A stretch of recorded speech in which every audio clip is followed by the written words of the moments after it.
நிகழ்வில் அடுத்ததாக பாசியத்திற்கு இணையான சிவஞான போதம், அந்த சிவஞான மாவாசத்திற்கு உரை எழுதிய சிசு மணி ஐயா அவர்களினுடைய வாரிசான மதி வேலாயுதம் மெய்கண்டான் ஆகிய இருவரும் நூலினை நெடுமாறன் ஐயாவிற்கு வழங்கி சிறப்பு செய்கிறார்கள். சிசு மணி ஐயா அவர்களினுடைய வாரிசுகள் மதி வேலாயுதம் மெய்கண்டான் ஆகிய இருவரும் அந்த நூலின் ஐயாவிற்கு வழங்கி சிறப்பு செய்கிறார்கள்.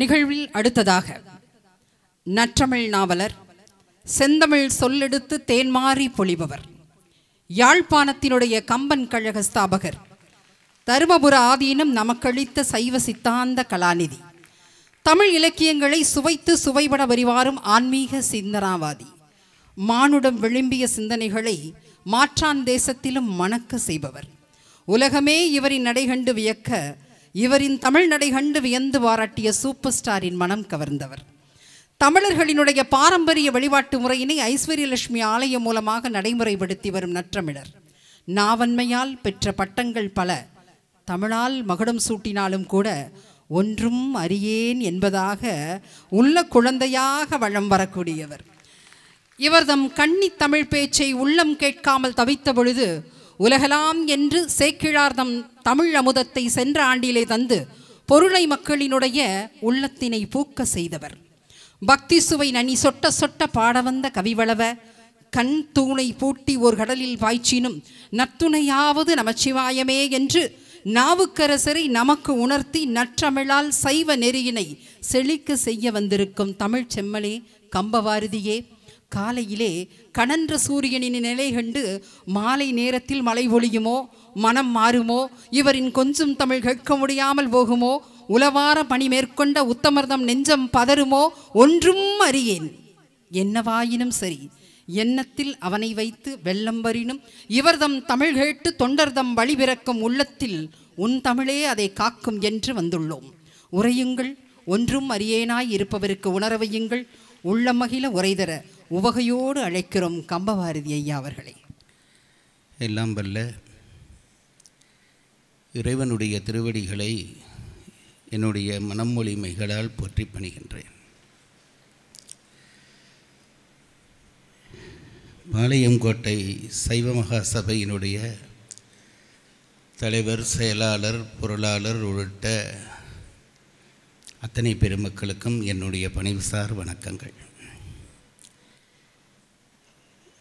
இன்றைய நிகழ்வினுடைய தலைமையேற்று உரையாற்றி அமர்ந்திருக்கக்கூடிய நீதியரசர் சிவஞானம் ஐயா அவர்களுக்கு என் பணிவு சார்ந்த அன்பையும் நன்றியும் தெரிவித்துக் கொள்கிறேன்.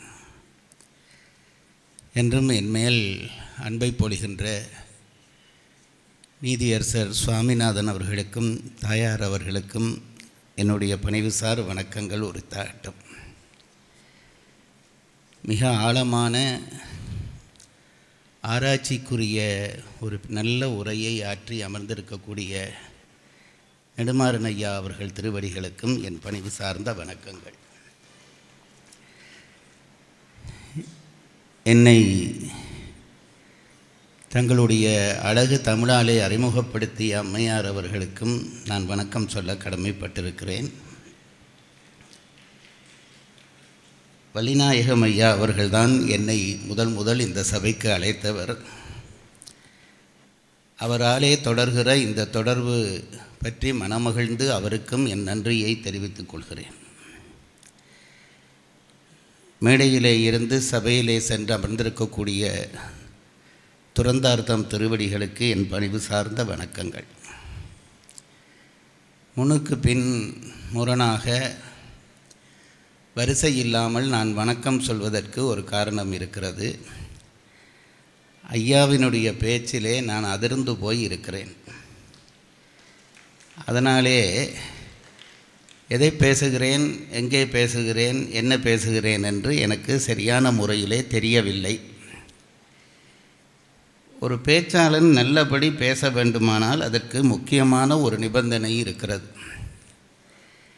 அந்த நிபந்தனை என்னவென்றால், அவருக்கு முன்னாலே பேசுகிற பேச்சாளர்கள் நல்ல பேச்சாளர்களாக இருக்கக்கூடாது. இனிமேல் இந்த பாளையங்கோட்டம் சபை இதை கொஞ்சம் கவனிக்க வேண்டும் என்று கேட்டுக்கொள்கிறேன். நீதியரசர் ஒரு பக்கம் பேசுகிறார், நெடுமாறன் ஐயா அவர்கள் ஒரு பக்கம் பேசுகிறார். இதற்கு பிறகு நான் பேச வேண்டும். எனக்கு இந்த ஆண்டினுடைய தொடக்கத்திலேயே ஒரு சோதரர் சொன்னார், வருகிற மார்ச் மாதம் வரையும் உங்களுக்கு காலம் சரியில்லை என்றார். மார்ச் மாதத்திலே தான் சனி மாறப்போகிறது, அதனாலே அது வரையும் கொஞ்சம் கவனமாக இருங்கள் என்றால் நான் அதை கவனிக்காமல் விட்டபடியால் இன்றைக்கு இப்படி வந்து மாட்டிக்கொண்டு தவிக்கிறேன். காலையிலே எங்களுடைய நீதியரசரோடு ஒரு சில மணி நேரங்கள் பேசுகிற வாய்ப்பு கிடைத்தது. என்னமோ தெரியவில்லை, திருநெல்வேலிக்கு வந்தாலே எல்லாரும் என்னை மிரட்டுகிறார்கள். அவரோடு பேசினால் ஒரு நீதியரசரோடு ஏதாவது பொது விஷயம் பேசலாம் என்று பார்த்தால் சித்தாந்த தத்துவங்களை எல்லாம் அள்ளி கொட்டி விட்டு இதுதான் திருநெல்வேலி, நீ பார்த்து பேசு என்று விட்டு போய்விட்டார். முன்னாலே உட்கார்ந்திருக்கிற சுவாமிநாதன் ஐயா அவருடைய துணைவியார் அவர்களை நான் ரொம்ப ரசிக்கிறதுண்டு. அவர் அண்மைக்காலமாக எழுதுகிற இந்த தீர்ப்புகளை எல்லாம் எனக்கு காரைக்குடி சுவாமி அவர்கள் அனுப்பி வைப்பார்கள். அந்த தீர்ப்பிலே சிறப்பு என்னவென்றால் நீதியோடு தர்மமும் பொருந்தி இருக்கும். இது எல்லாருக்கும் வராது. நீதி சொல்வதாக நினைத்து தர்மத்தை கைவிட்டு விடுகிறார்கள். நீதியோடு தர்மத்தையும் பொருத்தி தீர்ப்பு சொல்லுகிற பெருமகன் அவர்கள். இவர்கள் முன்னாலே இந்த பக்கம் ஐயா அவர்கள் திருநாவுக்கரசரிலே சொல்ல வேண்டிய விஷயம் முழுவதும் சொல்லி முடித்து விட்டார்.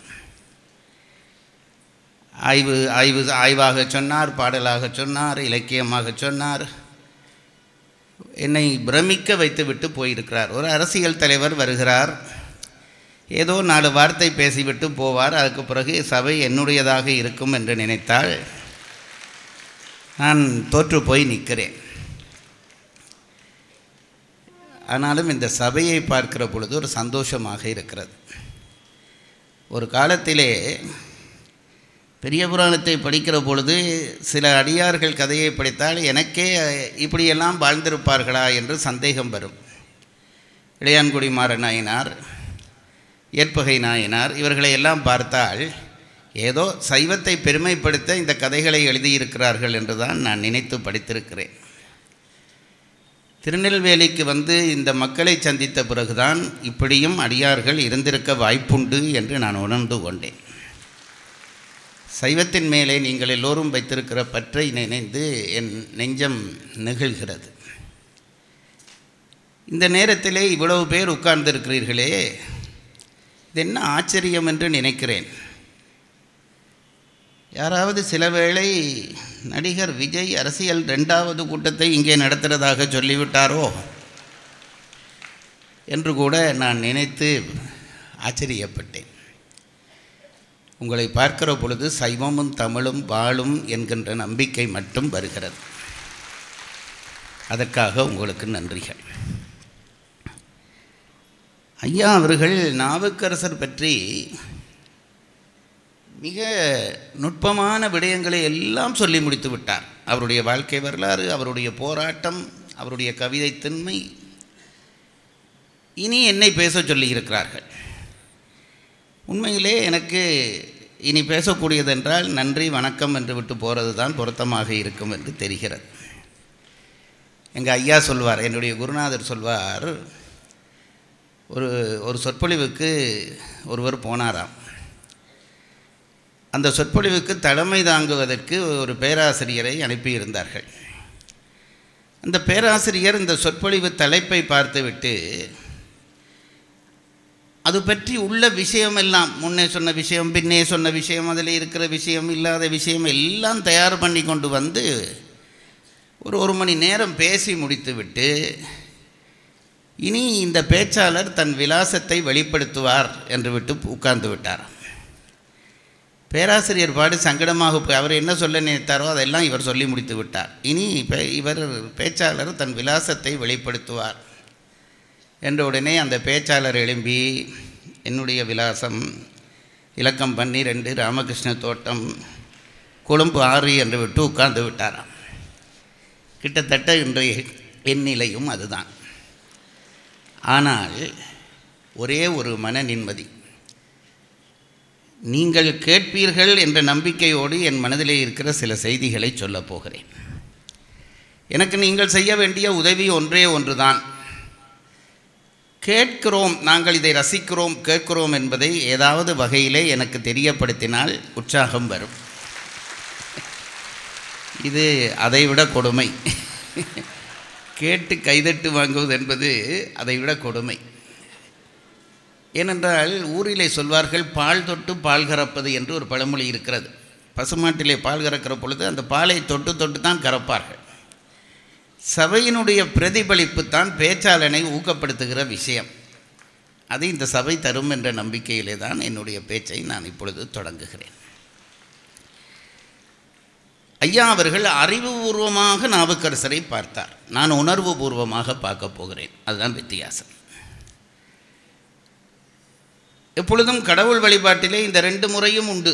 அறிவுபூர்வமாக கடவுளை பார்ப்பது என்று ஒன்று, உணர்வு பூர்வமாக பார்ப்பது என்று ஒன்று.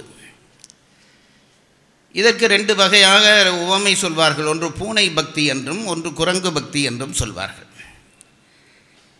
அது என்ன என்று கேட்டால் அதுக்கு வடமொழியிலே ஏதோ பெயர் சொல்வார்கள். அது இப்போ என்னத்துக்கு?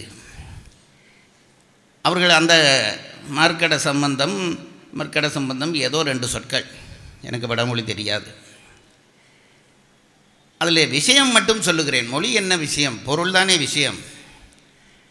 அந்த விடயத்தை மட்டும் சொல்லுகிறேன். பூனை பக்தி என்றால் என்ன என்றால், பூனை குட்டி போட்ட பிறகு அந்த குட்டிகளை இடமாற்றம் செய்ய வேண்டுமாயிருந்தால் இந்த குட்டிகள் பேசாமல் அந்த இடத்திலே படுத்திருக்குமா, கண்ணை மூடிக்கொண்டு இருக்கும். இந்த தாய்ப்பூனை வந்து இந்த குட்டிகளை வாயாலை கவ்வி கொண்டு போய் இடம் மாற்றம் பண்ணி வைத்து வேறு இடத்திலே வைக்கும். இது ஒன்று. குரங்கு என்ன செய்யும் என்றால், குட்டி போட்ட பிறகு இந்த குரங்கு குட்டி குரங்கினுடைய வயிற்றை இருக்க கட்டிப்பிடித்துக் கொள்ளுமா, தாய் குரங்கினுடைய வயிற்றை. இந்த குரங்கு மரங்களில் ஏறி பாய இந்த குட்டி அதை பிடித்து கொண்டே அப்படியே இடம் மாறிக்கொண்டு போகுமா. இதுதான் 2 வித்தியாசம். இந்த உணர்வு பூர்வமாக இறைவனை வழிபடுகிறவர்கள் என்ன செய்கிறார்கள் என்றால், பேசாமல் இருக்கிறார்கள்.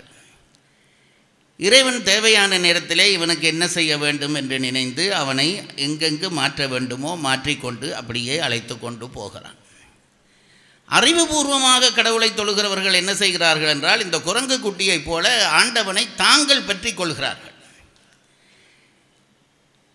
அங்கேயும் அந்த இடமாற்றம் உண்டு. ஆனால் என்ன ஆபத்து என்று கேட்டால், பூனைக்குட்டிக்கு ஆபத்தே இல்லை. அது பேசாமல் இருக்கும். தாய் கூட்டி கொண்டு போய் வைத்து பத்திரமாக இடத்திலே சேர்க்கும். குரங்கு குட்டி தான் பிடித்திருக்கும் தாயினுடைய வயிற்றை கொஞ்சம் கை வலிவினால் அந்த குரங்கு குட்டியினுடைய வாழ்க்கை அதே முடிவாக போய்விடும். அதுபோலத்தான் உணர்வு பூர்வமாக கும்பிடுகிறவர்களை கடவுளே பார்த்து கொள்ளுவான். அறிவுபூர்வமாக கும்பிடுகிறவர்களை அவர்களாக கடவுளை பற்றுகிறார்கள். அங்கே ஆபத்துண்டு. உணர்வு பூர்வமாக தொடுவதிலே ஆபத்தில்லை. இந்த உணர்வு பூர்வமாக தொடுவதற்குத்தான் எங்களுடைய சமயத்திலே பக்தி மார்க்கம் என்று சொன்னார்கள். ஐயா கோவிக்க மாட்டார் என்று கருதி ஒன்றை சொல்லிவிடுகிறேன். எனக்கு அது சொல்லாமல் போனால் ராவைக்கு தூக்கம் வராது. இந்த வினை கொள்கையை சைவ சமயம் மறுத்துவிட்டது என்று ஐயா அவர்கள் சொன்னார்கள். எனக்கு அதிலே உடன்பாடு இல்லை. வினை கொள்கையை சைவ சமயம் ஏற்றுக்கொண்டது. என்ன புண்ணியம் செய்தனை நெஞ்சமே இருங்கடல் வையத்து முன்னம் நீபுரி நல்வினை பயனிடை முழுமதி தரளங்கள் என்று பாடுகிறார்கள் அல்லவா. அப்போ முன்னம் நீபுரி நல்வினை என்று வந்தபடியால் வினைப்பயன் என்பதை நம்முடைய சைவ சமயம் சித்தாந்தத்திலே தெளிவாக சொல்கிறார்கள். தேவாரங்களிலேயும் அது பதிவாகி இருக்கிறது. இப்போது கொஞ்ச காலமாக இதிலே ஒரு பெரிய பிரச்சனை. அண்மையிலே தமிழ்நாட்டிலே அது நடந்தது. யாரோ ஒரு பையன் முன்வினையை பேச தலைப்பட்டு அவனை சிறையிலே அடைத்து விட்டார்கள். இந்த செயல் சரி என்றால் திருவள்ளுவரை சிறையிலே அடைக்க வேண்டும். சத்தியமாக சொல்லுகிறேன். ஏனென்றால் ஊழ் என்று ஒரு அதிகாரத்திலே ஊழ்வினை பயனை சொல்லுகிறார். நம்முடைய சித்தாந்த புலவர்கள் எல்லாரையும் சிறையிலே அடைக்க வேண்டும். நம்முடைய திருமுறைகளை பாடியவர்கள் பல இடத்திலே ஊழை பாடியிருக்கிறார்கள். ஆகவே இவர்களையும் அடைக்க வேண்டும். எனக்கு புரியவில்லை, சைவம் பிறந்து வளர்ந்த இந்த மண்ணிலே ஊழ்வினை இல்லை என்று சொல்வது பிழை. அதை சொல்லி ஒருவனை சிறையிலே அடைக்காதே என்று சொல்ல ஒருவர் இல்லாமல் போய்விட்டாரே என்று நான் கவலைப்படுகிறேன். ஒருவர் இல்லாமல் போய்விட்டாரே என்று கவலைப்படுகிறேன். அப்போ நம்ம சைவ பொக்கிஷங்கள் எல்லாம் கடலில் போட்டுடலாமா? எனக்கு புரியவில்லை. எல்லாம் நம்முடைய இன்னைக்கு காலையில் பேசுகிற பொழுது ஐயா சொல்லி கொண்டிருந்தார். சைவனுடைய சித்தாந்த நூல்கள், தத்துவ நூல்கள் தான் நம்முடைய அறிவு பொக்கிஷங்கள். அதை படிக்காதபடியால் தான் நாங்கள் அதை விளங்காமல் இருக்கிறோம். ஆகவே இந்த பக்தி இலக்கிய சார்பிலே நம்முடைய பெரியவர்கள் சொல்லி வைத்து விட்டு போயிருக்கிற விஷயம் பெரிய விஷயம். ஐயா அவர்கள் அறிவுபூர்வமாக நாவுக்கரசரை பார்த்தார், நான் உணர்வு பூர்வமாக பார்க்க போகிறேன். என்னை பொறுத்தளவிலே நாவுக்கரசர் இங்கே பிறந்தார், இன்னாருக்கு பிறந்தார், அவர் பெயர் இது எனக்கு இதில் எல்லாம் பெரிய உடன்பாடு இல்லை. அதெல்லாம் தெரியாமல் திருநெல்வேலியிலே ஒருத்தர் இருப்பாரா? நாவுக்கரசர் கதை சொல்வதிலே எனக்கு உடன்பாடு இல்லை. நாவுக்கரசரை கதையை படிக்கிற பொழுது எனக்குள்ளே இருந்து வந்த சில எண்ணங்கள் என்று இருக்கின்றன. அந்த எண்ணங்களை பதிவு செய்ய எனக்கு விருப்பம். நான் பல இடங்களிலே சொல்லிவிட்டேன், இங்கேயும் சொன்னேனோ தெரியவில்லை, சொல்லுகிறேன். நான் இந்த பட்டிமன்றங்கள் பேசுகிற பொழுது நான் கேட்குறது உண்டு, ஒன்றுக்கு அடுத்த எண் என்ன? இந்த எண்கள் எண்ணுகிறோம், 1 2 3 என்று எண்ணுகிறோம் இல்லவா? ஒன்றுக்கு அடுத்த எண் என்ன? இதை நான் கேட்பேன். இது ஒரு பெரிய கேள்வியாங்கிற மாதிரி 2 என்பார்கள். இப்போ நீங்கள் கூட மனதில் நினைச்சிருப்பீர்கள் 2 என்று. ஒன்றுக்கு அடுத்த எண் 2 இல்லை. நீங்கள் நினைத்து பாருங்கள், 1.1 ஒரு எண் இருக்கிறதா இல்லையா? 1.2 1.3 1.4 1.9 1, அதுக்கு பிறகு தான் 2. அப்போ என்ன ஆயிற்று? 1க்கும் 2க்கும் இடையிலே 10 தானங்கள் இருக்கின்றன. இந்த பதில் சரியா? இதுக்கும் பிழை. 1க்கு பக்கத்திலே போடுகிற ஒன்றோடு ஒரு சைவர் போடுங்க, 0 போடுங்க. 1.01 1.02 இதெல்லாம் சேர்ந்து தான் 1.1 வரும். இந்த 0 கூட்ட எண்களுடைய தொகை கூடிக்கொண்டே போக போகிறது. 1க்கு அடுத்தது 2 என்றது சுலபத்துக்காக நாங்கள் சொல்லுகிற ஒரு முறை. 1.1 1.01 1.001 என்று சொல்லிக் கொண்டிருக்க முடியுமா? முடிவு வருமா? அதுக்காக 1க்கு அடுத்தது 2. நான் சொல்கிறது, இலக்கியங்களிலேயும் நம்முடைய பெரும்புலவர்கள் என்ன செய்து வைத்து விட்டு போயிருக்கிறார்கள் என்றால், 1 சொல்லிவிட்டு சுருக்கம் கருதி 2 சொல்வார்கள். படிக்கிற நமக்கு என்ன வேலை என்றால், நான் பேச்சாளர்களுக்கு சொல்வதுண்டு, பேச்சாளர்களுக்கு என்ன வேலை என்றால், அவர் சொன்ன 1ஐயும் 2ஐயும் நீ சொல்லாதே. இந்த 1க்கும் 2க்கும் இடையிலே சில எண்கள் உண்டல்லவா, அந்த எண்களை கண்டுபிடித்து சொல், அப்போதான் இலக்கியம் ரசிக்கும். இது என்னுடைய எண்ணம். இப்போ நான் அப்படித்தான் நாவுக்கரசரை பார்க்க விரும்புகிறேன். நம்முடைய சமயம், நம்முடைய சைவத்தினுடைய பெருமையை நாம் விளங்கவில்லை. எனக்கு அதுதான் மனதிலே ரொம்ப கவலை. எனக்கு தமிழ்நாட்டுக்கு நான் முந்தியும் சொன்னேனோ, தமிழ்நாட்டுக்கு வந்த உடனே நான் முதல் தரம் 80ஆம் ஆண்டு வந்தேன். வந்த உடனே நிலத்திலே விழுந்து கும்பிட்டேன். ஃப்ளைட்டில் இறங்கின உடனே நிலத்தில் விழுந்து கும்பிட்டேன். கும்பிட்டது ஒரு நாடகம் அல்ல. நான் ஏன் கும்பிட்டேன் தெரியுமா? இந்த மண்ணிலே தானே அப்பர் இருந்திருப்பார், இந்த மண்ணிலே தானே சுந்தரர் இருந்திருப்பார், இந்த மண்ணிலே தானே சம்பந்தர் இருந்திருப்பார், இதிலே தானே திருவள்ளுவர் இருந்திருப்பார். இந்த மகான்கள் மிதித்த மண்ணை நான் மிதிக்கலாமா என்று நினைத்து விழுந்து கும்பிட்டேன். சத்தியமாக சொல்கிறேன், இதில் ஒரு பொய்யும் இல்லை, உண்மையாக விழுந்து கும்பிட்டேன். இந்த பெரியவர்கள் எல்லாம் வாழ்ந்த இந்த மண்ணிலே சைவத்துக்கு இழுக்கு வரலாமா, வர விடலாமா? எனக்கு புரியவில்லை. இன்றைக்கு என்ன ஆயிற்று என்று கேட்டால், கெட்டவன் வேகப்படுகிறான், நல்லவன் பின்னாலே போகிறான். அதுக்கு காரணம் என்ன என்று நான் நினைத்து பார்க்கிறது உண்டு. ஏன் கெட்டவனோடு இப்படி முன்னுக்கு போகிறான், நல்லவன் பின்னுக்கு போகிறான் என்றால், கெட்டவனுக்கு தான் செய்கிற கெட்டதிலே உறுதி இருக்கிறது. களவெடுக்கிறவன் நான் களவெடுத்து வாழ்வேன் என்று நம்புகிறான், அவனுக்கு அதில் உறுதி இருக்கிறது. நல்லவனுக்கு தான் செய்கிற நன்மையிலே உறுதி இல்லை. அப்புறம் ஞானசம்பந்தரை சொன்னால் நான் வாழ்வேன் என்று சும்மா மேடையில் பேசுவானே தவிர, கீழே இறங்கினா அதெல்லாம் நமக்கு சரி வராது சார் என்றுவான். கெட்டவனுக்கு கெட்டதிலே இருக்கிற உறுதி நல்லவனுக்கு நன்மையிலே இல்லாத காரணத்தினால் தான் நம் சொத்துக்களை எல்லாம், அறிவு சொத்துக்களை எல்லாம் நாம் கொஞ்சம் கொஞ்சமாக இழந்து வருகிறோம். சைவத்தினுடைய பெருமை நான் சொல்லுகிறேன். சைவம் என்னவென்றால் நான் ஒரு சமய வெறியன் அல்லன், அதை தெளிவாக சொல்லிவிடுகிறேன். எனக்கு கடவுள் ஒன்று என்பது நன்றாக தெரியும். அதுக்கும் சைவத்தை படித்து சைவ தத்துவம் படித்தவர்களுக்கு ஒன்று தெரியும். இப்போ நாங்கள் சிவபெருமான் என்று சொல்லுகிறோமே, சிவபெருமான் எனக்கு நீங்கள் அடிக்க வர்றீங்களோன்னு பயமாக இருக்குது. சிவபெருமான் கூட சிவபெருமான் இல்லை, உங்களுக்கு தெரியுமா? சைவத்திலே சிவபெருமானிலே பல சிவபெருமான் இருக்கிறார்கள். நாங்கள் கும்பிடுகிற சிவபெருமான்ன்றது ரொம்ப அந்த கிரேட் 1, கிரேட் 2, கிரேட் 3 மாதிரி சிவபெருமானில் உண்டு. நாங்கள் கும்பிடுகிற சிவபெருமானார் தெரியுமா? சகலருக்கு அருள் செய்கிறதாகிய ஸ்ரீகண்ட ருத்ரர் என்று ஒருத்தர் இருக்கிறார். அவர் தான் நாங்கள் கும்பிடுகிற சிவபெருமான். பிரளயாகலருக்கு அருள் செய்கிறவராகிய அனந்த தேவர் என்று ஒருத்தர் இருக்கிறார். அவர் தான் அதுக்கு மேற்பட்ட சிவபெருமான். எல்லாத்துக்கும் மேலே இருக்கிறவர் தான் அந்த சிவம். இது கூட சிவம் இல்லை என்று விட்டார்கள் நம் சைவர்கள். எனக்கு சைவத்தை படிக்க படிக்க படிக்க பாருங்க, இப்படி ஒரு சமயம் இருக்குமா என்று ஒரு பிரமிப்பு வருகிறது. என்ன சொன்னார்கள் தெரியுமா? இறைவனுக்கு வடிவம் உண்டு. எப்படிப்பட்ட வடிவங்கள்? 2ஆக பிரிக்கலாம். எப்படி 2ஆக பிரிக்கலாம்? ஒன்று சொரூப ரூபம், சுரூப வடிவம், அடுத்தது தடத்த வடிவம். இந்த சொல்ல பார்த்து பயந்துராதீங்க, நாளைக்கு இதை விட கடுமையானது சொல்ல போகிறேன். சொல்ல பார்த்து பயந்துறாங்க. இறைவனுக்கு சொரூப வடிவம் என்று ஒன்று இருக்கிறது, தடத்த வடிவம் என்று ஒன்று இருக்கிறது. தடத்த வடிவம் என்றால் என்ன என்று கேட்டோன்னே அவர்கள் சொன்னார்கள், அருவம், அருவுருவம், உருவம், இந்த மூன்றும். இறைவனுக்கு உருவமில்லாத ஒரு நிலை இருக்கிறது. உருவமும் உருவம் இல்லாத நிலையும் என்று ஒரு இருக்கிறது. உருவ நிலை என்று ஒன்று இருக்கிறது. 3 வடிவங்கள் ஒன்று. இது தடத்த வடிவங்களுக்குள்ளே வரும்.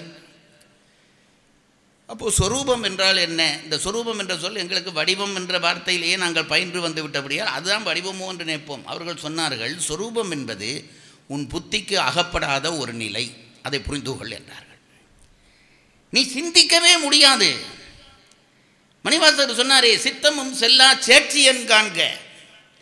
உன் புத்தியால் அதை பிடிக்க முடியாதுடா. உன் சித்தம் என்கிறது புத்தியினுடைய அடிப்படை நிலை. சித்தத்தாலேயே கடவுளை நீ விளங்க முடியாது. சேக்கலாரிடம் கேட்கிற பொழுது என்ன பெரிய புராணத்தை படிக்க சமயம் தொலையுதுன்றோடனே அப்போ என்ன செய்கிறதுன்றா, பெரிய அடியார்கள் வரலாற்றை படிக்கின்றார் அவர். நீங்களே எழுதி கொடுங்க என்றார். சரி என்று போய் புஸ்தகத்தை எடுத்தார். நான் போன முறையும் சொன்னேன், அவர் எழுதின முதல் வரியே உலகெல்லாம் உணர்ந்து ஓதுதற்கரியவன். என்ன அர்த்தம்? உலகத்தாலே உணரவும் முடியாது, ஓதவும் முடியாது. புத்தகத்தை திறந்தவன் மூடிட்டான். அவரே சொல்லிட்டார், சார் இது படிக்க முடியாது என்று. பிறகு நாம படித்த என்ன பிரயோசனம் என்று மூடிட்டான். இந்த உணரவும் ஓதவும் முடியாத நிலை என்று இருக்கிறதே, அதுதான் சொரூப நிலை, இறைவனுடைய சொரூப நிலை. நீங்கள்லாம் மொழிப்பாத்தானே இருக்கிறீங்க. இல்லை, இதுக்கெல்லாம் கைதட்ட தேவையில்லை, நாங்கள் கடுமையான விஷயம்தான் சொல்கிறேன்.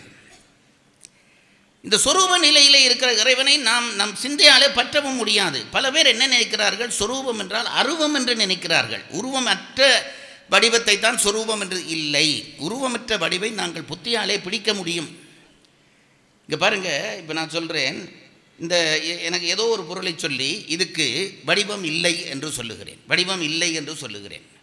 என்ன ஆயிரம் தெரியுமா? வடிவம் இல்லை என்பது உன் புத்திக்கு தெரிந்து விட்டதல்லவா? அப்போ நீ புத்தியாலே பிடிச்சிட்டாய்.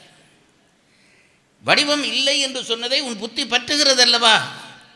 அதைவிட பெரிய விஷயம், இந்த பிரமாணங்களிலே ஒன்றாக நம் பெரியவர்கள் என்ன சொன்னார்கள் என்றால், இன்மை ஒரு உண்மைக்கு சான்று என்றார்கள். 10 பிரமாணங்கள், அதில் ஒரு விஷயத்தை நிறுவ வேணும் என்றால் காட்சி பிரமாணம், அனுமான பிரமாணம், ஆகம பிரமாணம், ஐதீக பிரமாணம், இப்படி 10 பிரமாணங்கள். அதில் ஒரு பிரமாணம் இன்மை. என்ன தெரியுமோ? இன்மையை சொன்னால் ஒரு உண்மையை விளங்கப்படுத்த முடியும். இப்போ நான் சும்மா சொல்கிறேன் பாருங்க, இந்த மேசையில் செம்பு இல்லை. இப்போ நான் என்ன சொன்னேன்? ஒரு இன்மை சொன்னேன். இப்போ என்ன தெரிகிறது? செம்பென்று ஒன்று எங்கேயோ இருக்கிறது என்று தெரிகிறது. இதுதான் இன்மையிலே இருந்து உண்மையை அறிவது. அதனால்தான் ஒரு காலத்திலே கடவுள் இல்லை என்று பல பேர் வீதியெல்லாம் எழுதினார்கள். சமயவாதிகள் அதை பற்றி கவலையே படையில்லை, நல்லா எழுதுங்கன்ட்டார்கள். ஏனென்றால் நீ இல்லை என்று சொன்ன இல்லாத பொருளை நீ இல்லை என்று ஏன் சொல்ல தலைப்படுகிறாய்? இருக்கிறபடியால் தானே நீ இல்லை என்று சொல்ல வேண்டி வந்தது. இப்படி அந்த சொரூப நிலை கடவுள் என்று ஒரு கடவுள் இருக்கிறாரே, அவரை புத்தியாலே பிடிக்க முடியாது. புத்திக்காலே பிடிக்க முடியாத அந்த கடவுள் சிவபெருமான் என்று உனக்கு யார் சொன்னது? புத்தியாலே பிடிக்க முடியாத கடவுள் இயேசு என்று உனக்கு யார் சொன்னது? புத்தியாலே பிடிக்க முடியாத அந்த கடவுள் புத்தர் என்று உனக்கு யார் சொன்னது? இவர்கள் எல்லாருமாகவும் இருக்கலாம், இவர்கள் ஒருவரும் இல்லாமலும் இருக்கலாம். இது புரிகிறதா? இதுதான் கடவுள். இப்படி ஒரு சமயம் சொல்லுமா? அதனாலே சைவ சமயத்திலே பிறந்த ஒருவனுக்கு பிற சமயங்களின் மேலே வெறுப்பு இருக்க வாய்ப்பில்லை. அது இந்த அறகுறையாக படித்தவர்கள் அப்படி கொஞ்சம் பேர் உண்டாக்கி வச்சிருக்கிறார்கள். ஒரு நாளும் வாய்ப்பில்லை. சைவ சமயத்திலே பிறந்தவன் எல்லா சமயத்தையும் நேசிப்பான், எல்லாரையும் நேசிப்பான். அதுதான் சைவனுடைய முதல் அடையாளம். அதனாலதான் திருமூலர் சொன்னார், அன்பும் சிவமும் இரண்டென்பர் அறிவிலார். இட பைத்தியக்காரா, அன்பு வேற சிவபெருமான் வேற, சிவம் வேறையாடா? இப்படி கேட்க முடியுமா? சைவ சமயத்திலே பிறந்தவன் தான் இப்படி கேட்பான். அவனுக்கு எல்லாம் அன்பு இருக்கிறதா? எல்லாம் கடவுள். அதான் பாருங்க, என்னை நன்றாக இறைவன் படைத்தனன். உங்களுக்கு தெரியும், தன்னை நன்றாக தமிழ் செய்யுமாறு. பல பேர் நினைக்கிறார்கள் என்றால் தமிழ் செய்யுமாறு என்றால் பாட்டு பாட சொல்லி இருக்கிறார் என்று தான் நினைக்கிறார்கள். இல்லை, தமிழ் என்ற வார்த்தைக்கு என்ன அர்த்தம் என்று உரையாசிரியர் ஒருத்தர் எழுதுகிறார். பழைய உரையாசிரியர். அவர் என்ன எழுதினார்? தமிழ் என்பது, தமிழ் எண்ணுதலிற்றோ என்னின், அந்த காலத்து தமிழ், தமிழ் எண்ணுதலிற்றோ என்னின் அன்பு நுதலிற்று என்றார். தமிழ் என்ற வார்த்தைக்கு அன்பு என்றுதான் அர்த்தம். என்ன தமிழ் செய்யுமாறே என்றால் என்னை நன்றாக இறைவன் படைத்தனன், தன்னை நன்றாக தமிழ் செய்ய பாட்டு பாட சொல்ல இல்லை, அன்பு செய்ய சொல்லி இருக்கிறான். இதுதான் சைவம். இந்த சைவத்தை புரிய வேண்டும். இந்த சைவம் என்ன செய்தது? நானும் இப்படியே போயிட்டா நேரம் போயிடும். இந்த சைவம் என்ன சொன்னது? கடவுளை கும்பிடுவதற்கு வழிபாடுகளை பிரித்து தந்தது. ரொம்ப தெளிவான சமயம் பாருங்கள். 4 வகையா நீ கடவுளை கும்பிடலாம். சரியை, கிரியை, யோகம், ஞானம். சைவ நாட்பாதம் என்று இதற்கு பெயர் சொல்லுவார்கள். 4 வகையா கும்பிடலாம். சரியா கும்பிடலாம், கிரியை, யோகம், ஞானம். நான் இது பற்றி முன்பும் சொல்லியிருப்பேன், நிச்சயம் சொல்லியிருப்பேன். ஒரு வார்த்தையிலே சொல்லுகிறேன். புறத்திலே மட்டும் கடவுளை வழங்குவது சரியை. ஆரம்பத்தில் அப்படித்தான் கும்பிட முடியும். புறத்திலேயும் அகத்திலேயுமாக வழிபடுவது கிரியை. கொஞ்சம் வளர்ச்சி பெற்றோனே அதுதான் வழிபாடு. அகத்திலே மட்டும் வழிபடுவது யோகம். இது 3ஆம் நிலை. அதான் யோக முயற்சி பண்ணுகிறார்களே. யோகம் என்பது அவர்களுக்கு கோயில் கோயிலாக போக வேண்டிய தேவை ஒன்றும் இருக்காது. அவர்கள் அப்படியே இருந்த இடத்துல இருந்து கும்பிடுவார்கள். இது 3ஆம் நிலை. இது கூட எங்களுக்கு முடிவு நிலை இல்லை. ஞானம் என்று ஒன்றை வைத்தார்கள். ஞான நிலை என்றால் என்னவென்றால், வழிபடுகிறவன், வழிபடு பொருள், வழிபாடு என்ற 3ம் இல்லாமல் ஒன்றே ஆகி கும்பிடுவது. இதுதான் பாருங்க கும்பிடுதல். அதில் அவன் மறைஞ்சிட வேண்டும், கடவுள் மறைஞ்சிட வேண்டும், வழிபாடு மறைஞ்சிட வேண்டும். இதுக்கு பேர் தான் ஞான வழிபாடு என்று பெயர். அப்போ என்ன சொன்னார்கள்? இந்த 4 விதத்திலையும் கடவுளை கும்பிடலாம். ஆன்ம பக்குவத்துக்கேற்ப 4 இதுலையும் கும்பிடுறது தப்பில்லை. நான் யோகி, நான் உன்னை விட பெரியவன் என்று சொல்லப்படாது. சரியையிலையும் பெரியவன் இருப்பான், கிரியையிலையும் பெரியவன் இருப்பான், யோகத்திலையும் பெரியவன் இருப்பான், ஞானத்திலையும் பெரியவன் இருப்பான். ஒருத்தர் போட்டி போடாதே. இப்போ எல்லாம் பிரச்சனை அதுதான் பாருங்க. இப்போ கடவுளை கும்பிட ஒருத்தன் தொடங்கிட்டானா இருந்தால் அவன் முதல் செய்கிற வேலை, உங்கள் எல்லாருக்கும் சேர்த்து தான் சொல்கிறேன், இறைவனை வழிபடுறதுக்குன்று வந்துட்டான். அவன் முதல் செய்கிற வேலை மற்றவனுக்கு உபதேசிக்கிறது. நீ அப்படி கும்பிடாதே, இப்படி கும்பிடாதே, அல்லது இப்படி கும்பிடு, அதை நிறுத்து, அது உன் வேலை இல்லை, அது இறைவன் பார்த்து கொள்வான். உனக்கு எப்படி மனம் வருகிறதோ, எப்படி கும்பிட சொல்லி இறைவன் அனுமதிக்கிறானோ அப்படி கும்பிடு. உபதேசம் வேண்டாம். ஏனென்றால் ஒவ்வொருத்தரும் ஆளுக்கால் வேறுபட்டு கிடக்கிறோம். என் முகம் போல சார் முகம் இல்லை, ஐயா முகம் இல்லை, உங்கள் முகம் இல்லை, ஆளுக்கு ஒரு முகம். ஏன் தெரியுமா? அகம் மாறுபட்டு விட்டது, ஆகவே முகம் மாறுபட்டு விட்டது. ஆகவே அகம் மாறுபட்டு பிரிந்து கிடக்கிற எங்களுக்கு எப்படி ஒரு வழிபாடு பெற முடியும்? கடவுளுக்கே தெரியும் உனக்கு எப்படி வழிபாடு அமைக்க வேண்டும் என்று. அதை வழிபட விடு. இதுதான் வழிபாடு. இதுதான் 4. இப்படி 4 ஊராக வச்சுட்டு சொன்னார்கள் 4 ஊரோட முடியலடா வழிபாடு, இது இன்னும் கொஞ்சம் பிரிக்கலாம். என்னவென்று கேட்டால், சரியிலேயே 2 இருக்கிறது. உண்மை சரியை, உபாய சரியை. ரொம்ப அது நான் நாவுக்கரசருக்குள்ளே வர வேணும் அப்படியே கொஞ்சம் வேகமாக சொல்லு. உண்மை சரியை, உபாய சரியை. சரியிலேயே 2 விதமாக கும்பிடலாம். உண்மையாக கும்பிடுவது, அது சரியை போல பண்ணி கும்பிடுவது. கிரியையிலையும் இது உண்டு. உண்மை கிரியை, உபாய கிரியை. யோகத்திலேயும் உண்டு உண்மை யோகம் உபாய யோகம், ஞானத்திலேயும் உண்டு உண்மை ஞானம் உபாய ஞானம். அப்போ என்னாச்சு? 4 பாதை இப்போ 8 பாதையாச்சு. முடிஞ்சதா சார்? இவ்வளவு தான் ஆண்டு கட்டணம்? இல்லைடா, இன்னும் கொஞ்சம் இருக்குடா. சரியையில் சரியை, சரியையில் கிரியை, சரியையில் யோகம், சரியையில் ஞானம் 4. கிரியையில் சரியை, கிரியையில் கிரியை, கிரியையில் யோகம், கிரியையில் ஞானம் 8. இப்படியே 4 நாளாக பிரிச்சுட்டு சொன்னார்கள். நேரத்துக்கு கருதி சொல்கிறேன், 4 நாளாக பிரிச்சுட்டு சொன்னார்கள். ஏற்கனவே 8, இது 4 நாளாக பிரிஞ்சால் 32 வழியாக நீ கடவுளை கும்பிடலாம். அப்படிங்களா சார் என்றோடனே, டேய் சுருக்கத்துக்காக இதை சொல்லி இருக்கிறேன், இது 32 பாதை என்று நினைக்காதே, 3000 பாதை வழியாகவும் நீ கும்பிடலாம் என்று அனுமதி தந்தது நம் சைவம். இதில் ஒரு சிறப்பு பாருங்கள், எல்லாம் சொல்லிட்டு சைவம் சொல்லிச்சு, நீ என்னதான் பண்ணினாலும் ஞான மார்க்கத்தை அடைந்தால்தான் உனக்கு முத்தி, ஞான மார்க்கத்தை அடைந்தால்தான் உனக்கு முத்தி. இது சைவம் சொன்னது. இப்போ என்ன ஆச்சு? நம்ம பெரியவர்கள் இந்த 4 மார்க்கத்துக்கும் இந்த 4 அடியாரையும் வகுத்து கொண்டார்கள். சரியைக்கு நாவுக்கரசர், கிரியைக்கு சம்பந்தர், யோகத்துக்கு சுந்தரர், ஞானத்துக்கு மாணிக்கவாசகர், 4 பேரையும் வகுத்துட்டார்கள். இப்போ என்ன கேள்வி வந்தது என்றால், ஞானத்துக்கு போனால் தானே முத்தி கிடைக்கும், அப்போ சம்பந்தருக்கும் சுந்தரருக்கும் அப்பருக்கும் முத்தி என்னும் கிடைக்க இல்லையா என்று கேட்டான். கெட்டிக்காரன் எங்கேயும் இருப்பான்னு தானே பாருங்க. அவன் கேட்டான், அப்போ இவர்கள் 3 பேருக்கும் இன்னும் முத்தி கிடைக்கவே இல்லையான்றா? பைத்தியக்காரா, அவர்களை அந்தந்த வழிபாட்டுக்கு அடையாளப்படுத்தினார்கள். சரியையிலே இருந்த நாவுக்கரசர் சரியையில் ஞானமெய்தி முத்தி எய்தினார். கிரியையிலே நின்ற சம்பந்தர் கிரியையில் ஞானமெய்தி முத்தி எய்தினார். இது பெரிய விஷயம் பாருங்க. இந்த 4 பேரும் அப்படி முத்தி அடைந்தவர்கள். இதிலே சரியையிலே நின்று முத்தி அடைந்தவர் தான் நாவுக்கரசர். எனக்கு ரொம்ப பயமாக இருக்குது, ஐயா சொன்னதை நான் திருப்பி சொல்லிடுவேன். ஒன்று, சரியையில் நின்று முத்தி அடைந்தவர் தான் நாவுக்கரசர். ரொம்ப எனக்கு ஆரம்ப காலத்தில் பாருங்கள், இப்போ எனக்கு மாணிக்கவாசரை தான் ரொம்ப பிடிக்குது. ஆரம்ப காலத்தில் எனக்கு நாவுக்கரசரை தான் பிடிக்கும். நாவுக்கரசரை பிடிக்கும்ன்றா அது எப்படி பிடிக்கும் என்று கேட்டால், எனக்கு நாவுக்கரசரில் ரொம்ப இரக்கம். இந்த சிவபெருமானுக்கு கொஞ்சம் கூட ஒரு இரக்கம் இல்லாத ஆளாக இருக்கிறாரே என்று அப்போ ஆரம்ப காலத்திலே நினைப்பேன். அவருக்கு வயதானவர், நாவுக்கரசர் வயதானவர், சம்பந்தர் சின்ன பிள்ளை, இளம் பிள்ளை. 2 பேரும் போய் கும்பிடுகிறார்கள் எல்லா இடத்துக்கும். இந்த சிவபெருமான் என்ன பண்ணுவார் என்றால், அந்த சம்பந்தருக்கு ஸ்பெஷல் கவனிப்பு. அவர் கையை தட்டி தட்டி தேவாரம் பாடினாராம். இந்த பிள்ளைக்கு கை நோக போகுது என்று பொற்தாளம் கொடுத்தாராம் சிவபெருமான். நாவுக்கரசர் வயசு போனவனுக்கு அல்லவா அதெல்லாம் கொடுத்துருக்க வேணும். எனக்கு அந்த கோபம் வரும். சிவபெருமானுக்கு கொஞ்சம் கூட புத்தி இல்லை, பைத்தியக்காரன் சொன்னது சரிதான், அப்படி தான் நான் நினைப்பேன். இல்லாட்டி யாருக்கு எதை கொடுக்குறேன்னு தெரியாமல் கொடுக்குறாரு, வயசு போனவர், அவருக்கு கொடுக்க வேணும். ஞானசம்பந்தர் நடந்து போகிறார், கால் வலிக்க போகிறது என்று பொற்பல்லுக்கு கொடுத்து அனுப்பினாராம். இந்த கிழவன் பாவம் சும்மா நடக்குது. எனக்கு அதனாலே எப்பவும் ஒருத்தர் பாதிக்கப்பட்டால் நமக்கு அவர்கள் பால் ஒரு இரக்கம் பெறுவது இயல்பு தானே. எனக்கு அதனாலேயே நாவுக்கரசரை பிடிக்கும் ஆரம்ப காலத்தில். ஆனால் நீதிக்கு நீதியாக இருக்கிறவனுக்கு இது தெரியாமலா இருக்க போகிறது?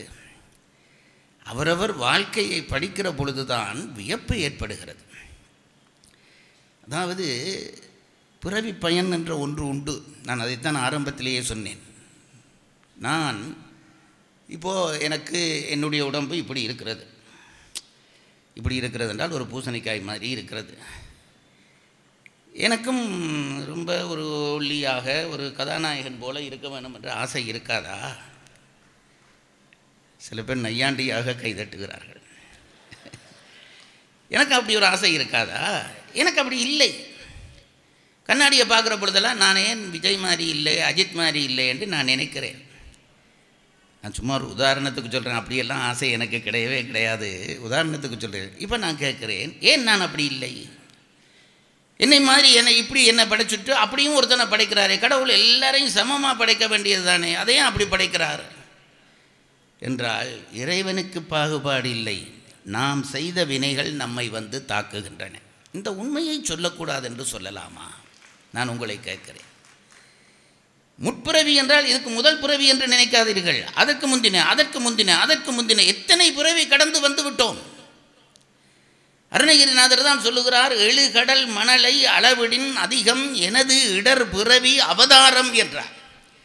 7 கடல் மணலை அளந்தா வரக்கூடிய அந்த அந்த மணலில் எண்ணிக்கையை விட அதிகம் பிறந்துட்டேன்டா.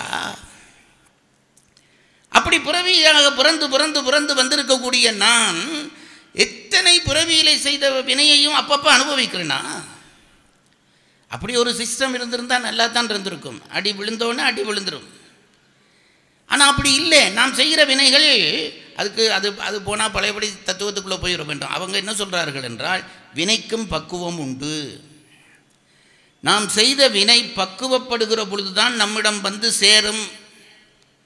அதுக்கு அவர்கள் சொல்லுகிற உவமை என்னவென்றால், வினைக்கு பக்குவம் உண்டு என்றால், பயறு விதையை எடுத்து போடுகிறோம் மண்ணுக்குள்ளே, தேங்காயை அந்த பக்கத்தில் நடுகிறோம், பயறு விதை அடுத்த நாளே முளைச்சி இப்படி கண்டா வந்து நிற்கும். தேங்காயை போட்டால் அது அப்படியே மண்ணுக்குள்ளே கிடந்து 2 மாதம் கழித்த பிறகு முளை வரும். ரெண்டும் விதை தானே, மண்ணுக்குள்ளே தானே போட்டேன், தண்ணீர் தானே வார்த்தேன், ஏன் ஒண்டா வரை இல்லை?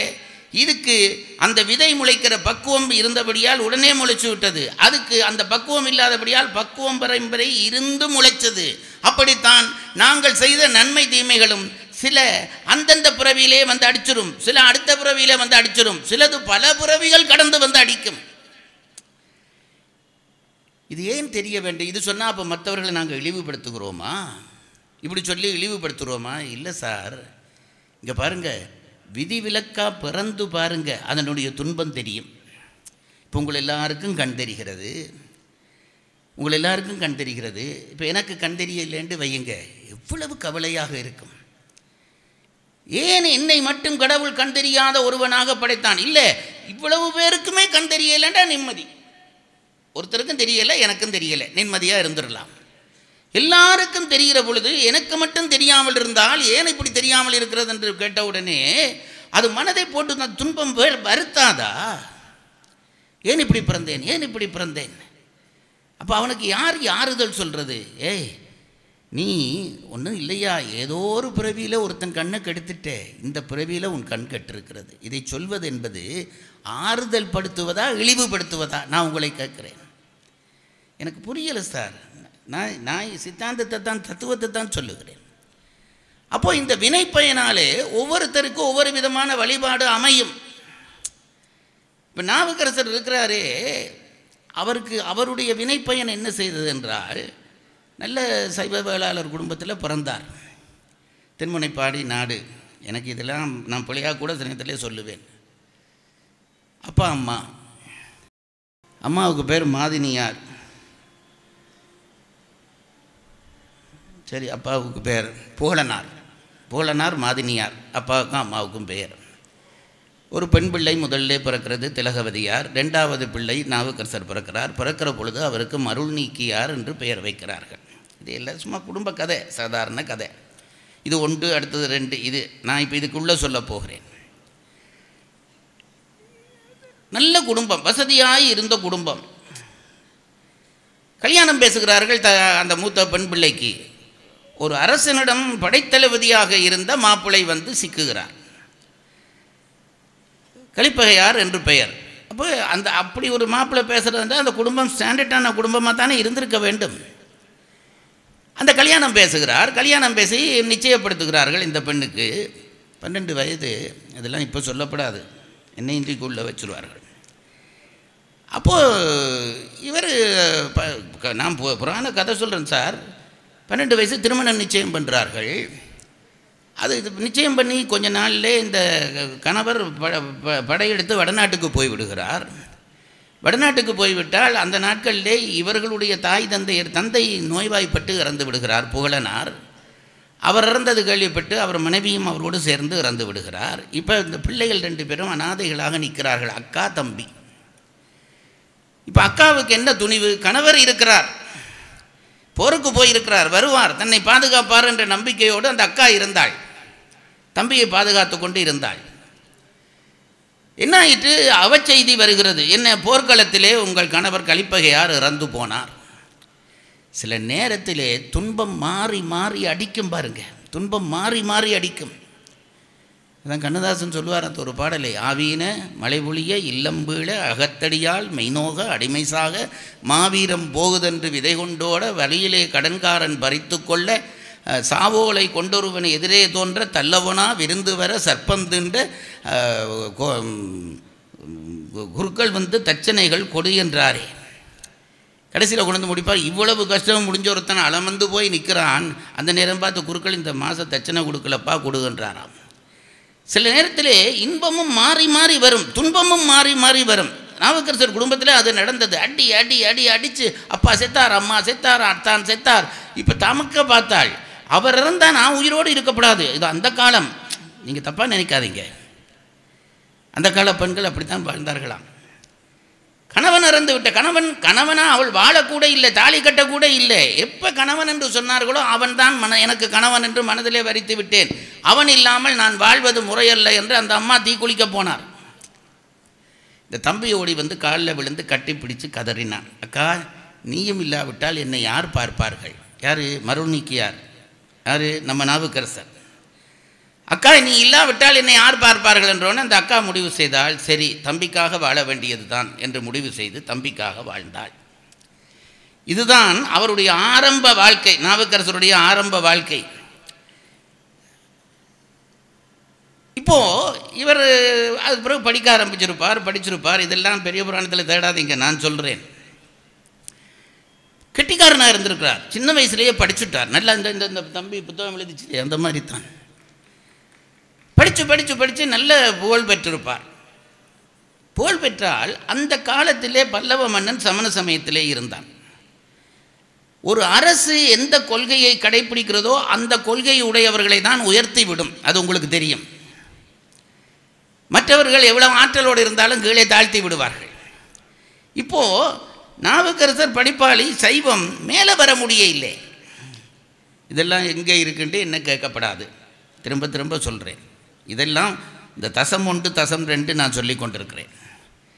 நாவுக்கரசருக்கு மேலே வர முடியலை, படிச்சிருப்பார், பெரிய படிப்பாளி. அது பின்னாலே சொல்லுகிறார்கள், சமணர்களே வியந்து இவர் தங்கள் சமயத்துக்கு வர வேண்டும் என்று நினைக்கிற அளவுக்கு படித்தார். படிப்புக்குரிய மரியாதை கிடைக்கவில்லை. நான் நினைச்சு பார்க்குறது, நாவுக்கரசர் ஏன் இந்த சைவ குடும்பத்தில் பிறந்து சமணத்துக்கு போனார்? நான் அதுதான் நினைச்சு பார்த்து இதெல்லாம் சொல்கிறேன். ஏனென்றால் அதுக்கு மேலே அடிக்கு மேலே அடி விழுகிறது. அவருக்கு அப்போ ஒன்றும் புரியலை. அவ்விய நெஞ்சத்தான் ஆக்கமும் செவ்வியான் கேடும் நினைக்கப்படும் என்றார் திருவள்ளுவர். கெட்டவன் வாழுகிறான், நல்லவன் வீழுகிறான், அதுக்கு பின்னாலே ஏதோ ஒன்று இருக்கு, நினைச்சு பார் என்றார் திருவள்ளுவர். இப்போது இந்த அடிக்கு மேலே அடி விழுந்து மேலே வர முடியலை, முயற்சி பண்ணியிருப்பார், வேலைக்கு அப்ளிகேஷன் போட்டிருப்பார். அந்த கீழே என்ன சமயம் என்றால் சைவம் என்று போட்டிருந்தா அதை தூக்கி அப்படி போட்டிருப்பான். இது நடந்திருக்கும் தானே. இப்போ அவரவரை குறைஞ்சவருக்கெல்லாம் நல்ல போஸ்ட் கொடுத்துருப்பான். பார்த்தார், எப்படியும் நான் அக்காவை காப்பாற்ற வேணும், நல்ல குடும்பத்தை, நான் படித்த படிப்புக்கு மரியாதை கிடைக்க வேணும். எப்படி செய்யலாம்? அரசனுடைய சமயத்துக்கு போனால் தான் எனக்கு அந்த மரியாதை கிடைக்கும் என்று தான் நாவுக்கரசர் சமண சமயத்துக்கு போனார். இது என்னுடைய முடிவு. இப்போ பாருங்க, நம்ம நம்ம நம்ம பெருமையை. நாவுக்கரசர் கந்தசாமி என்று இருந்த ஒருத்தனுக்கு அந்தோணி என்று பெயர் வச்சுட்டார்கள். வச்சு ஞாயிற்றுக்கிழமை கட்டாயம் சேர்ச்சுக்கு வர வேணும், தேவாலயத்துக்கு வர வேணும். அங்கே டாப்பு வச்சு குறிப்பார்கள், யார் வந்திருக்கிறார்கள், யார் வரவில்லை, கையெழுத்து போட்டு குறிக்க வேணும். இவனும் போய் ஒவ்வொரு நாளும் போய் கொண்டிருந்தான். இவனுக்கு என்ன அங்கே ஏதோ கிடைச்சது, போய் கொண்டிருந்தான். அப்படி போய் கொண்டிருக்கிற பொழுது ஒரு நாள் பக்கத்து மாரியம்மன் கோயிலில் திருவிழா. அன்றைக்கி பெரிய கூத்து எல்லாம் நடக்குது. இவன் போய் பழகினவனால் போகாமல் இருக்க முடியே இல்லை. இன்றைக்கி ஒரு நாள் தானே பாதிரியாருக்கு தெரியவா போகுதுன்ட்டு போய் சனத்தோட சனக்கமாக மொட்டாக்கு போட்டுக்கொண்டு கூத்து பார்த்தான். விடிய கூத்து பார்த்துட்டு காலையில் ஞாயிற்றுக்கிழமை கோயிலுக்கு போகணுமேன்று நினச்சி படுத்துட்டான். படுத்தா தூங்கிட்டான். சேர்ச்சுக்கு போக முடியவில்லை. ஐயோ பாதிரியார் கேட்க போகிறான்ட்டு பயந்து கொண்டே இருந்தான். அடுத்த நாள் வயலுக்கு போகிறான். அப்போ இந்த பாதிரியார் வந்தார், இவனை கண்டுட்டார். அந்தோணி, இயேசுவை மறந்தனியோ என்றாராம். இவன் உடனே சிவசிவா இயேசுவை மறப்பேனோ என்றானாம். சிவசிவா இயேசுவை மறப்பேனோ உள்ளே கிடக்குதே, மறக்க முடியுங்களா? நான் கூட நாவுக்கரசர் நினைக்கிறது, சலம் பூவோடு தூபம் மறந்தறியேன், தமிழோடு இசை பாடல் மறந்தறியேன், நலன் தீங்கினும் உன்னை மறந்தறியேன், உன் நாமம் என்னாவில் மறந்தறியேன். பொய்யல்லவா பாடியிருக்கிறார். சைவத்தில் இருந்து சமணத்தில் போய் இருந்த பொழுது அங்கே பூவும் நீரும் சாத்தி கொண்டா இருந்தார். தமிழோடு இசை பாடிக்கொண்டா இருந்தார் சிவனுக்கு மேலே. எப்படி வந்து சிவனுக்கு பொய் பாடலாம்? நாங்கள் பொய் பாடுவோம் பாருங்கள். நாங்கள் இந்த தேவாரங்களை பாடுவோம். சிலம்பூவோடு தூவம் மறந்தறியன். ஒரு நாள் இவன் பூ வச்சிருக்க மாட்டான், இந்த தேவாரத்தை போய் கோயிலில் பாடுவான். சிவருமான் சிரிப்பார்.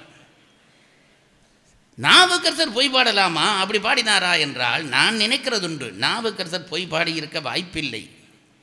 அவர் என்ன சமண சமயத்திலே போய் இருந்திருப்பார். இங்கே பழகின பழக்கத்திலே, தமக்கையார் பழக்கின பழக்கத்திலே 6 மணின்றோன்னே ஐயோ இப்போ கோயில் மணி கேட்குமே என்று நினைச்சிருப்பார். அதுக்கும் செயல்தானே, அதுக்கும் செயல்தானே. ஐயோ இப்போ நான் வீட்டில் பூ வச்சிருப்பேன், சாமிக்கு இப்போ தானே பூ வைப்பேன்ட்டு நினைப்பார். கையால் வைக்கிறத விட மனதால் வைக்கிறது பெரிய வைப்பு. அது மாதிரி இப்போ தீர்த்தம் வைப்பேனென்று நினைச்சிருப்பார். இப்போ அக்கா தேவாரம் படுற பொழுது சேர்ந்து பாடுவேனேன்று நினைச்சிருப்பார். அதைத்தான் சொல்லுகிறார். சிலம்பூவோடு தூபம் மறந்தறியேன், தமிழோடு இசை பாடல் மறந்தறியேன் என்று பொய்பாட இல்லை, உண்மையை சொல்லுகிறார். மனதில் இருந்ததாக அவரை விட முடிய இல்லை.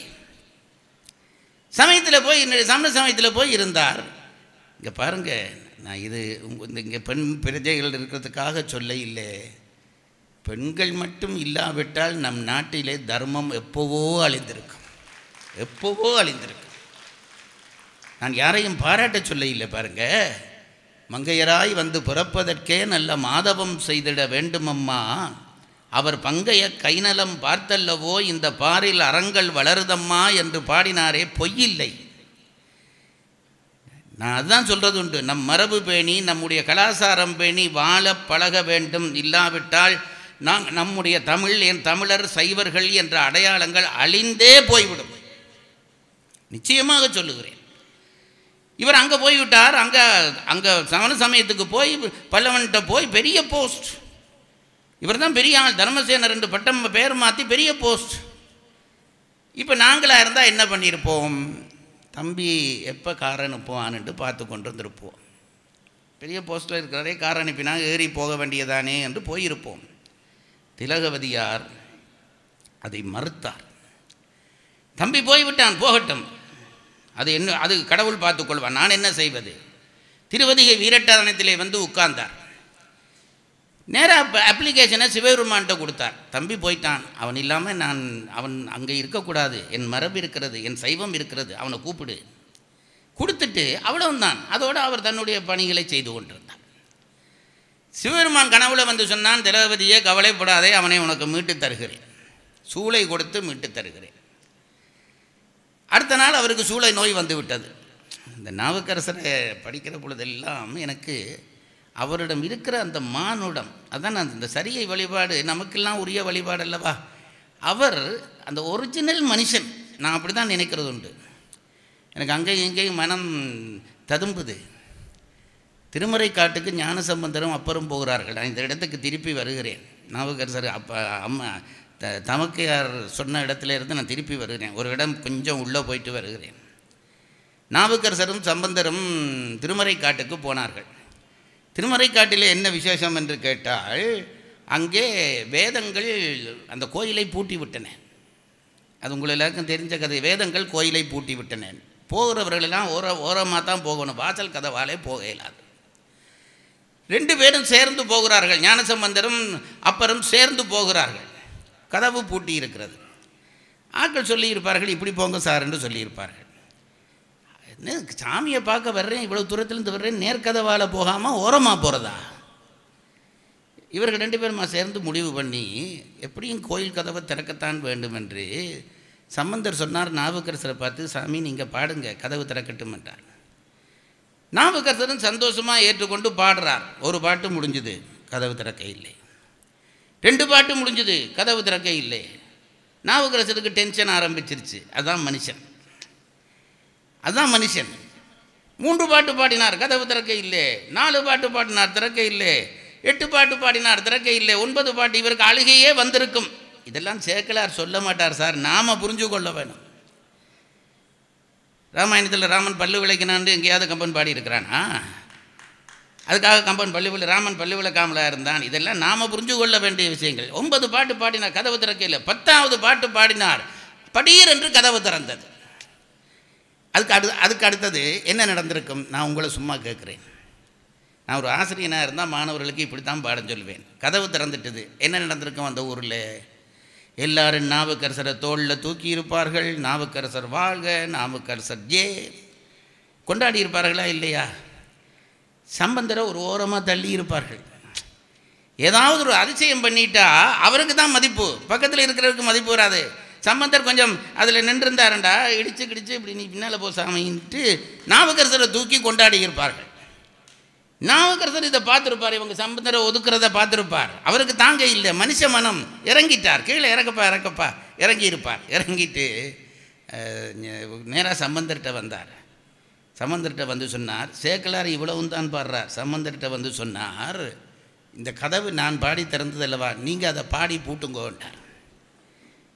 இது ஒரு வேலையா? கதவு திறக்க வேண்டி தான் வந்தார்கள், திறந்தாச்சு. பூட்டுறதுக்கு பாடு, திறந்து பாடு, பூட்டு பாடுன்னு மேஜிக் செய்ய வந்தாங்களா?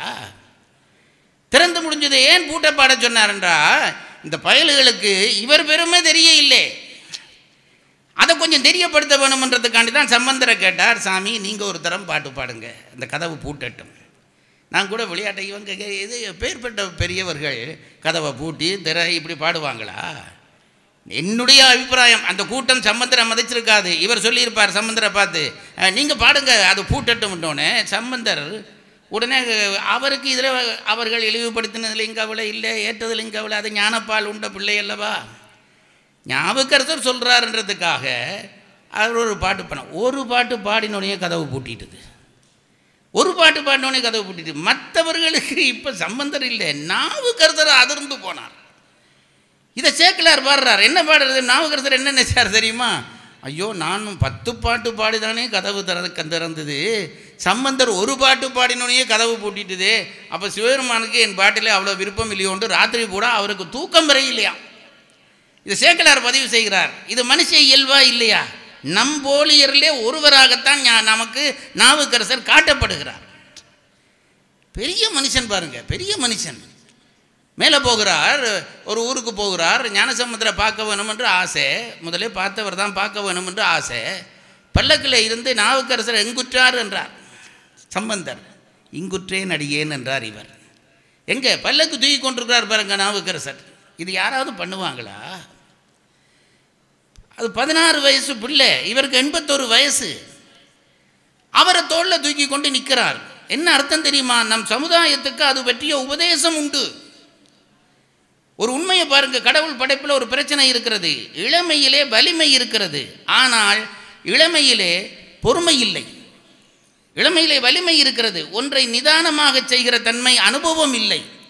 முதுமையிலே அனுபவம் வந்து விடுகிறது, ஆனால் அதை செய்கிற வலிமை இல்லாமல் போய்விடுகிறது. இறைவன் ரெண்டையும் ஒரு இடத்துல அல்லவா கொடுத்திருக்க வேண்டும். வலிமையையும் அனுபவத்தையும் ஒரு இடத்துல கொடுத்தா தானே ஒரு சமுதாயம் பண்படும். இளையவனுக்கு வலிமையை கொடுத்து முதியவனுக்கு அனுபவத்தை கொடுக்குறார். என்ன பிரயோசனம்? முதியவனும் இளையவனும் இணைஞ்சு வாழ்ந்தால்தான் அது சமுதாயம். அப்படி வாழ வேண்டும் என்பதற்கான அடையாளம்தான் அது. அதனால்தான் சம்பந்தரை நாவுக்கரசர் தோளில் தூக்கி காட்டுறார். அவன் சின்ன பிள்ளை, நான் தூக்குறேன், என்னுடைய அனுபவத்தை அவன் வாங்கட்டும், அவன் வலிமையை நான் வாங்குகிறேன். இப்படி எத்தனையோ சொல்லலாம் பாருங்க, மனுஷர் தான். எனக்கு இந்த சிவபெருமான் கூட நாவுக்கரசர் கடைசியிலே கையிலை பார்க்க வேணும் என்று போகிறார். சிவபெருமான் என்ன பண்ணினார் என்றால், அது கொடுமை. என்ன பண்ணினார் என்றால், உழவார திருத்தொண்டு செய்து போகிறார். உழவார திருத்தொண்டு செய்கிற இடத்திலே சிவபெருமான் இவரை சோதிக்க வேணும் என்று நினைச்சாராம்.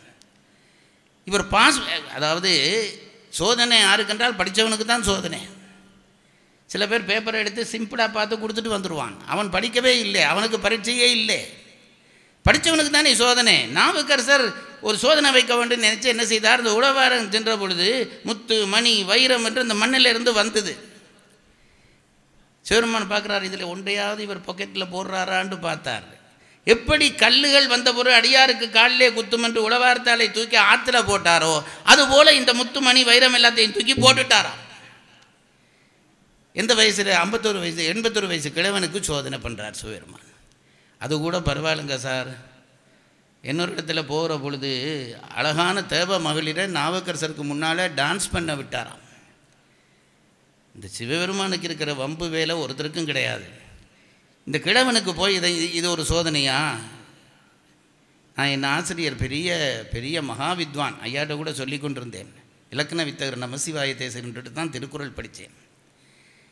அவருக்கும் எனக்கும் பிறகு ஒரு நல்ல நட்பு வந்துவிட்டது. அவருக்கு அப்போவே 81 வயது. ஒரு நாள் நான் அவர்கிட்ட சும்மா விளையாட்டாக கேட்டேன். அவர் விளையாட்டாக பேசுகிற ஆள் அல்ல, எதையும் சீரியஸாக தான் பேசுவார். ஐயா, நான் உங்கள்கிட்ட ஒன்று கேட்கலாமான்னு கேட்டேன். கேளென்றார். நான் சொன்னேன், உங்களுக்கு இப்போ காமம் உண்டா இல்லையா? இந்த கேள்வியை கேட்டுவிட்டேன். வேறு யாரும் இருந்தால் அண்டையோட வகுப்பு முடிஞ்சிருக்கும். நானும் விளையாட்டாக கேட்க இல்லை, எந்த வயது வரையும் இந்த உடல் உணர்வு நம்மை தாக்கப் போகிறது, எந்த வயசில் இது தொலையும் என்பதை அறிவதென்று கேட்டேன். இதை கேட்டவுடனே எங்கள் ஆசிரியர் கொஞ்சம் நேரம் யோசித்தார். யோசிச்சுட்டு சொன்னார், உங்களுக்கு காமம் இருக்கா இல்லையான்னு கேட்டோன்னா அவர் சொன்ன பதில் எனக்கு இப்போவும் நெஞ்சு நடுங்குது பாருங்கள். அவர் சொன்னார், உடம்பளவில் இல்லை என்றார். காமம் இருக்கா இல்லையான்றதுக்கு அவர் சொன்ன பதில் உடம்பளவில் இல்லை. அப்போ என்ன அர்த்தம்? உள்ளத்துக்குள்ளே அந்த கூறுகள் இன்னும் உண்டு. அதுதான் அவா அறுத்தல் என்று ஒரு அர்த்தார் திருவள்ளுவர். எல்லாம் துறந்த பிறகும் சில விதைகள் உள்ளே இருக்கும், அது சந்தர்ப்பம் வந்தால் முளைக்க பார்க்கும். அதையும் அறுத்தால் தான் ஒருவனுக்கு முத்தி கிடைக்கும் என்று திருவள்ளுவர் அவா துறவு மெய்யுணர்தலுக்கு பிறகு அவா அறுத்தல் என்று ஒரு அதிகாரம் வைக்கிறார்.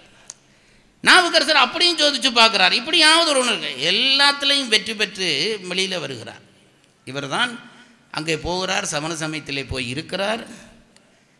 இறைவன் இந்த நோயை கொடுத்து விட்டான். எப்பவும் பாருங்கள், நல்லா இருக்கிற பொழுது தான் இந்த கண்டவனும் நமக்கு பக்கத்தில் வந்திருப்பான். ஆபத்து வந்தால் நெருங்கின உறவு தான் நம்மோடு நிற்கும். அது இப்போ பல பேருக்கு தெரியுதில்லை, அதுவும் தெரியுதில்லை, உறவுகளுக்கும் தெரியுதில்லை. உறவு என்ற சொல்லுக்கே என்ன அர்த்தம் என்றால், ஒருவனுக்கு கஷ்டம் வந்தால் அவனுக்கு பக்கத்தில் நிற்க வேணும், அவன்தான் உறவினன். நாவுக்கரசருக்கு இந்த வயிற்று வலி வந்துட்டுது. அங்கே இருந்தவனெல்லாம் பொய்யன்கள். இவரை ஏதோ சும்மா புகழ்ந்திருப்பார்கள், பாராட்டி இருப்பார்கள், நீ தான் பெரிய ஆள்னு சொல்லியிருப்பார்கள். நோய் வந்து விட்டது. அவர்களுக்கு தெரிந்த இந்த மயிலரகால தடவுறது மந்திரம் எல்லாம் சொல்லி பார்த்தார்கள், நோய் மாறலை. நாவுக்கரசர் அதெல்லாம் பண்ண பண்ண பண்ண துடிக்கிறார், தாங்க முடியலை, துடிக்கிறார். துடித்த நாவுக்கரசர் கடைசியாக என்ன பண்ணினார்? ஒரு வழியும் இல்லை, ஒருத்தனை கூப்பிட்டு தனக்கு சமையல்காராக இருந்த ஒருத்தனை கூப்பிட்டு துண்டெழுதி அக்காட்ட போய் இதை கொடு, என்னால் தாங்க முடியலை, என்னை வந்து காப்பாற்ற சொல்லுன்னு எழுதி அனுப்பினார். இந்த வலி வந்தவொன்னு தான் பாருங்க, உறவு தேடுது. அக்காவை சொல்லுன்ற அது வரைக்கும் இவர் அக்காவை மறந்துட்டார். அக்காவை வேணும், அக்காவை வர சொல்லு என்று சொல்லி அனுப்பினார். இவன் போனான். அந்த அம்மா கேட்டுச்சு, என்னப்பா ஏன் வந்திருக்கிறே? ஐயா ஒரு துண்டு கொடுத்து அனுப்பியிருக்கிறார். என்ன துண்டு? வாங்கி படித்தார். எனக்கு சூளை நோய் வந்து விட்டது, தாங்க முடியலை, அக்கா நீ தான் என்னை காப்பாற்ற வேண்டும். அவர் படிச்சுட்டு இந்த கடிதத்தை கொடுத்து, அதெல்லாம் சரிப்பா, அவனை இங்கே வர சொல்லு, நான் அங்கே வர மாட்டேன். என்ன தெளிவும் என்ன நிமிர்வும் என்று நினைத்து பாருங்கள். பென்ஸ்கார் வந்திருக்கும் அங்கேருந்து, அரசியலில் பெரிய பதவியில் இருந்தவர். சும்மா போடா போய் சொல்லு, அவனை வர சொல்லு. அவன் போய் சொன்னார். நாவுக்கரசருக்கு வழி தாங்க முடிய இல்லை, மொட்டாக்கு போட்டுக்கொண்டு ராவோட ராவா அக்கா இருக்கிற இடத்துக்கு வந்துட்டார். அக்கா தாங்க முடியலை என்றார். கையை பிடிச்சார், கூட்டிக் கொண்டு போனார். அதுவரை நெற்றியிலே விபூதி இல்லை, விபூதி எடுத்து நெற்றியிலே பூசினார். நம்ம சமயத்துக்கு ஒரு சிறப்பு இந்த விபூதி. இப்போ எல்லாரும் பூச வெட்கப்படுகிறார்கள். நீரில்லா நெற்றி பால் என்றால் அவை. நெற்றியில் திருநீறு பூசாட்டி நீ சைவனே இல்லை, கட்டாயம் பூச வேணும் திருநீறு. நான் கேட்குறது, நீங்கள் பாருங்கள், எங்கள் சமயத்தில் தான் திருநூறுக்கென்று பதிகம் பாடியிருக்கிறார்கள். திருநூற்று பதிகம் இருக்கிறது இல்லவா, திருநூறுக்கென்று பதிகம் பாடியிருக்கிறார்கள். சமண சமயத்திலே கூட நாமத்தை போடுகிறார்களே தவிர, நான் யாரையும் குறை சொல்ல, நாமத்துக்கான சக்தி இருந்ததாக நாமத்தை போட்டு ஒருத்தருக்கு நோய் மாறினதாக நாமத்துக்கு பதிகம் பண்ணதா இல்லை. சம்பந்தர் போனார் பாண்டி நாட்டுக்கு, அவன் படுத்து கிடக்கிறான், ஒன்றும் பண்ணல பாருங்க. விபூதி இப்படி எடுத்து பூசினார், அடுத்த நாள் பாண்டி நாடு சைவமாக போச்சு. இதுதான் விபூதிக்கு இருக்கிற சக்தி. இந்த அம்மா என்ன செஞ்சு, விபூதி கொடுத்தது, வாங்கி நெத்தியில் பூசடாண்டிச்சு, பூசினார். இது பூசின உடனே இந்த அம்மா சொல்லிச்சு, சொல்ல வேண்டியவர்கிட்ட போய் சொல்லுடா. திருநீறு பூசினா எனக்கு இப்போவும் நல்ல ஞாபகம் இருக்கிறது. பேராசிரியர் செல்வ கணபதி இருந்தார், அவர் காலமாயிட்டார். அவர் சொல்லுவார், இந்த சமயம் மாத்திரத்துக்கு ஒவ்வொருத்தரும் ஒன்று பண்ணுகிறார்கள். இந்த ஞானஸ்தானம் கொடுக்குறது, அப்படி கொடுக்குறது, இப்படி கொடுக்குறது. சைவத்துக்கு மாத்திரத்துக்கு என்ன பண்ணுறது என்று கேட்டால் வேறு ஒன்றும் இல்லை, விபூதியை கொடுத்து நெத்தியில் பூசிட்டா அவன் சைவன், இவ்வளவும் தான்.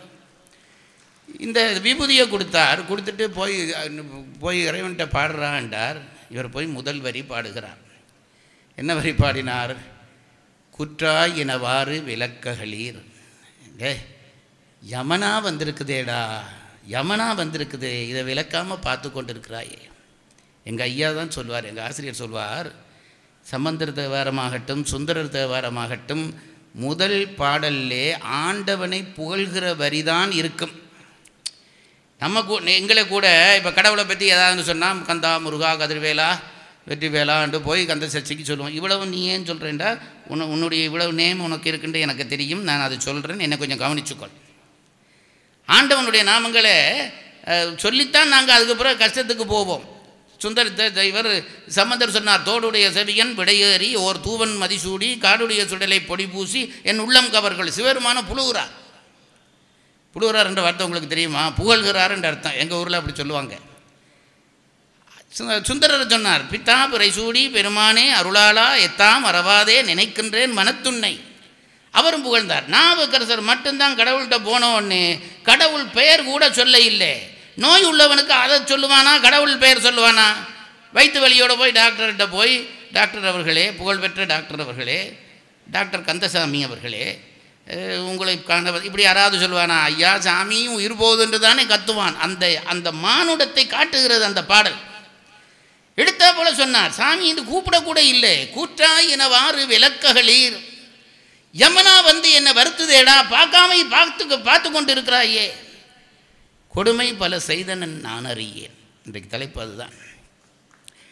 கொடுமை பல செய்தனன் நான் அறியேன். நான் பிழை செய்துட்டேன்டா ஐயா, பிழைகள் பல செய்திருக்கிறேன், ஆனால் தெரிஞ்சு செய்யலடா.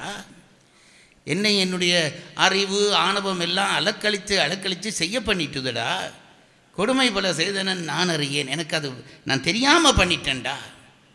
இதை சொல்லிவிட்டு அடுத்த வரி சொன்னார், ஏற்றாய். இதுக்கு கீவாஜா ஒரு விளக்கம் எழுதுகிறார். கீவாஜா விளக்கம் எழுத என்னென்றால், இந்த முதல் அடி படித்தோனையே நாவுக்கரசருக்கு வயிற்று வலி குறைஞ்சிட்டு தான். இது எப்படி தெரியும் என்றால், இதுதான் இந்த 1.1 வாரி கீவாஜா கண்டுபிடிச்ச 1.1. அவர் என்ன சொல்லுகிறார்? முதல் அடியில் என்ன சொல்லுகிறார்? குற்றாயினவாறு விளக்ககளீர். பன்மை மரியாதை பன்மை போட்டு சிவபெருமான கூப்பிடுகிறார், விளக்ககளீர். அடுத்தது என்ன சொன்ன? ஏற்றா என்று ஒருமையில் கூப்பிட்டுட்டார். என்னாச்சு தெரியுமோ? நெருக்கம் வந்துட்டு சாமியோட. ஒரு பாட்டு ஒரு வரி படித்தோடனே வயிற்று குத்து குறைஞ்சிட்டு சாமியோட நெருக்கம் வந்துட்டுது. நெருக்கம் வந்தால் பிறகு என்ன மரியாதை? ஏற்றா என்றார்.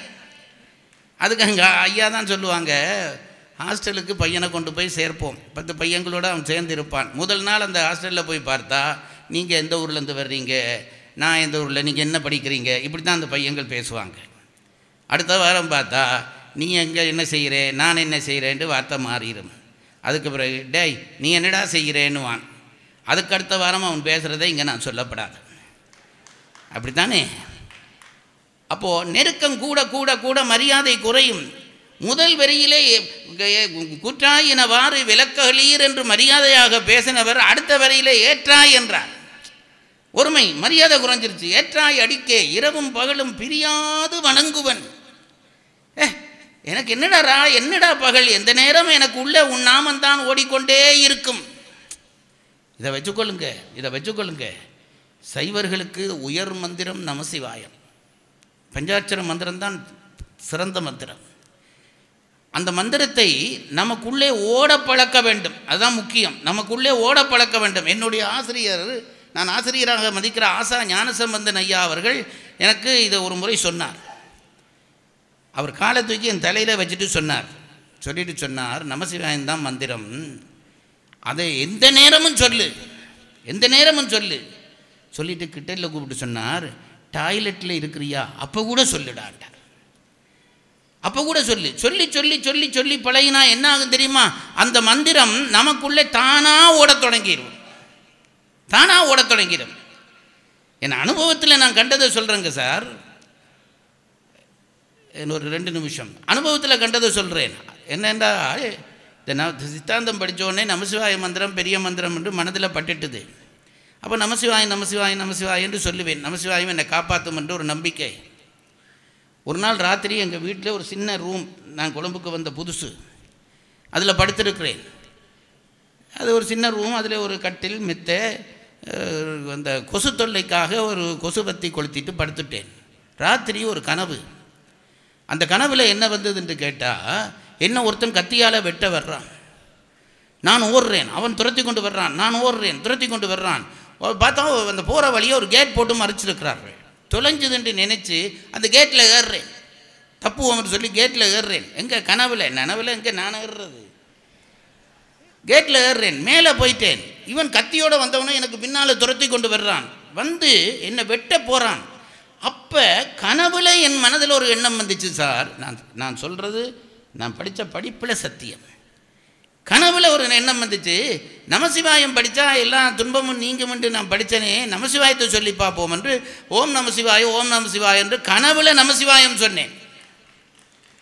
நீங்கள் சொன்னால் நம்ப மாட்டீங்க, சொன்ன உடனே எனக்கு நித்திரை விழிப்பு வந்து விட்டது. கண் திறந்து பார்க்குறேன், நான் படுத்திருந்த ரூம் முழுக்க புகை.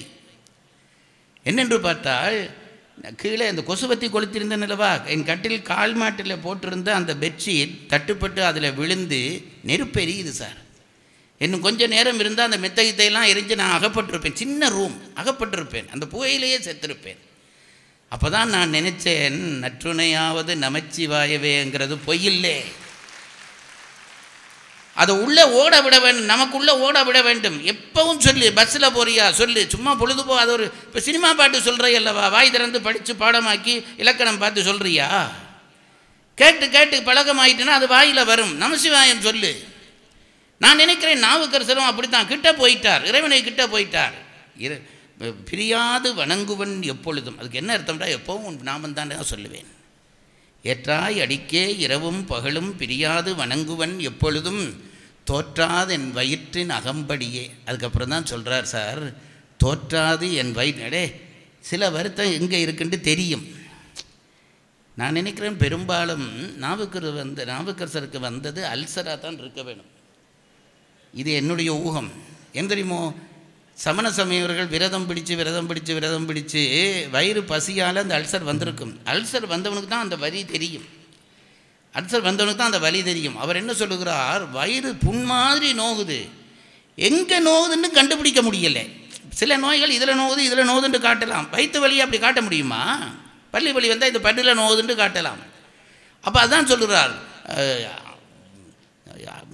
ஏற்றாய் அடிக்கே இரவும் பகலும் பிரியாது வணங்குவன் எப்பொழுதும் தோற்றாது என் வயிற்றின் அகம்படியே உள்ளே குடலோடு தொடக்கி முடக்கியிட ஆற்றேன். ஐயா, என்னால் முடியலையா, சரண்டர். இது தாங்க கடவுளை வழி. எப்போ கடவுள்கிட்ட கை விரித்து நிற்கிறாயோ அன்றைக்கு அவன் வந்து தூக்கி கொள்ளுவான். பாஞ்சாலி துயிலூரிரான் துச்சாதனன் வந்தோடனே கேள்வியெல்லாம் கேட்கிறாள். என்னை தோற்ற பிறகு தன்னை தோற்றார்களா, தன்னை பிறகு என்னை தோற்றார்களா, புத்தி அடங்க இல்லை. அவன் மிருகம் மாதிரி வந்து நிற்கிறான், மயிரை பிடிச்சு இழுத்து கொண்டு வருகிறான் துச்சாதனன். அப்பவும் இவளுக்கு என்ன நம்பிக்கை, அங்கே பெரியவர்கள் இருக்கிறார்கள், பீஷ்மர் இருக்கிறார், எல்லாரும் காப்பாது. வந்த உடனே பாண்டவரை பார்த்தார்கள், என்னை தோற்ற அவங்க தலை குனிஞ்சிட்டார்கள், ஒன்றும் முடியலை. பெரியவர்களை பார்த்து அவங்களும் உன் கையை விட்டு இருக்கிறார்கள். இப்போ இவன் இருக்கிறான், துயில் அவிழ்ந்து விழப்போகிற நேரத்திலே தான் பாஞ்சாலி என்ன இருக்க பிடிப்பாள் என்று நினைச்சா விட்டாள் துயிலை, கையை மேலே தூக்கினாள்.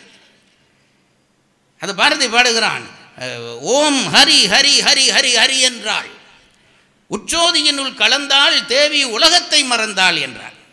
சீலையை அவுத்து விட்டுட்டாள், கையை விட்டுட்டாள். நீ பாரப்பான்றோன்னு சீலை அப்படியே வந்தது. எப்போ சரணாகதி அடைகிறோமோ அப்போ தான் கடவுள் காப்பாற்றுவான். மறந்துடாதீர்கள். ஒரு பிள்ளையை தூக்கி அப்பா அந்த இதில் என்ன அல்மேராவில் இப்படி மேலே தூக்கி இதை பிடின்னுவான். பிடிச்சோன்னா அப்பா பிள்ளை பிடிச்சு கொள்ளும், அப்பா கையை விட்டுருவான். கத்தும் பிள்ளை கத்தும், ஐயோ நான் விழ போகிறேன் அப்பா பிடி பிடின்னா அப்பா பிடிக்க மாட்டான். எப்போ பிடிப்பான்னு தெரியுமோ, பிள்ளை கை விட்டோன்னா அப்பா பிடிப்பான். நாங்கள் கை விடுறது இல்லை, அதான் ஆண்டவன் நம்ம பிடிக்கிறது இல்லை. நாம் கைவிடுறதே இல்லை, அதனால தான் பிடிக்கிறது இல்லை. அதான் ஒரு கடவுள் நம்பிக்கை இல்லாதவன் ஒரு மலை சாரலில் ஏறி போனான். அங்கே ஏறி போய் கொண்டிருக்கிற பொழுது எதிரில் ஒரு பள்ளத்தாக்கி இவன் கவனிக்கையில், அவன் கடவுள் நம்பிக்கை இல்லாதவன் அது வரைக்கும் காலை தூக்கி வச்சான், 16 உள்ளுக்கு போயிட்டான். செத்தேன் என்று பார்த்தான், ஒரு மரக்கொப்பு இருந்தது, பிடிச்சிட்டான், தொங்குறான். அந்த பக்கத்தில் யாரையும் காண இல்லை.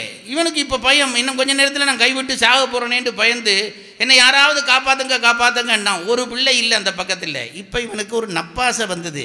இது நாள் வரையும் கடவுள் இல்லை என்று சொல்லி கொண்டிருந்தேனே, சும்மா ஒருக்கா கூப்பிட்டு பார்த்தா என்னன்னு நினைச்சான். எல்லாருக்கும் வரும், அப்படி கணவருக்கு வருகுது.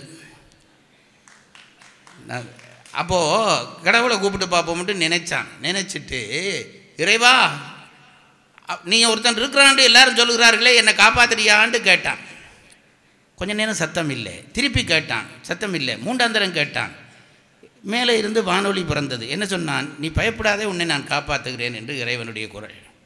இவனுக்கு சந்தோஷம் தாலே இல்லை. அப்போ இறைவன் இருக்கிறானா, என்னை காப்பாற்றுவானா? சுவாமி என்னை சீக்கிரம் காப்பாற்று, கையை எனக்கு வலிக்குதுன்றான்.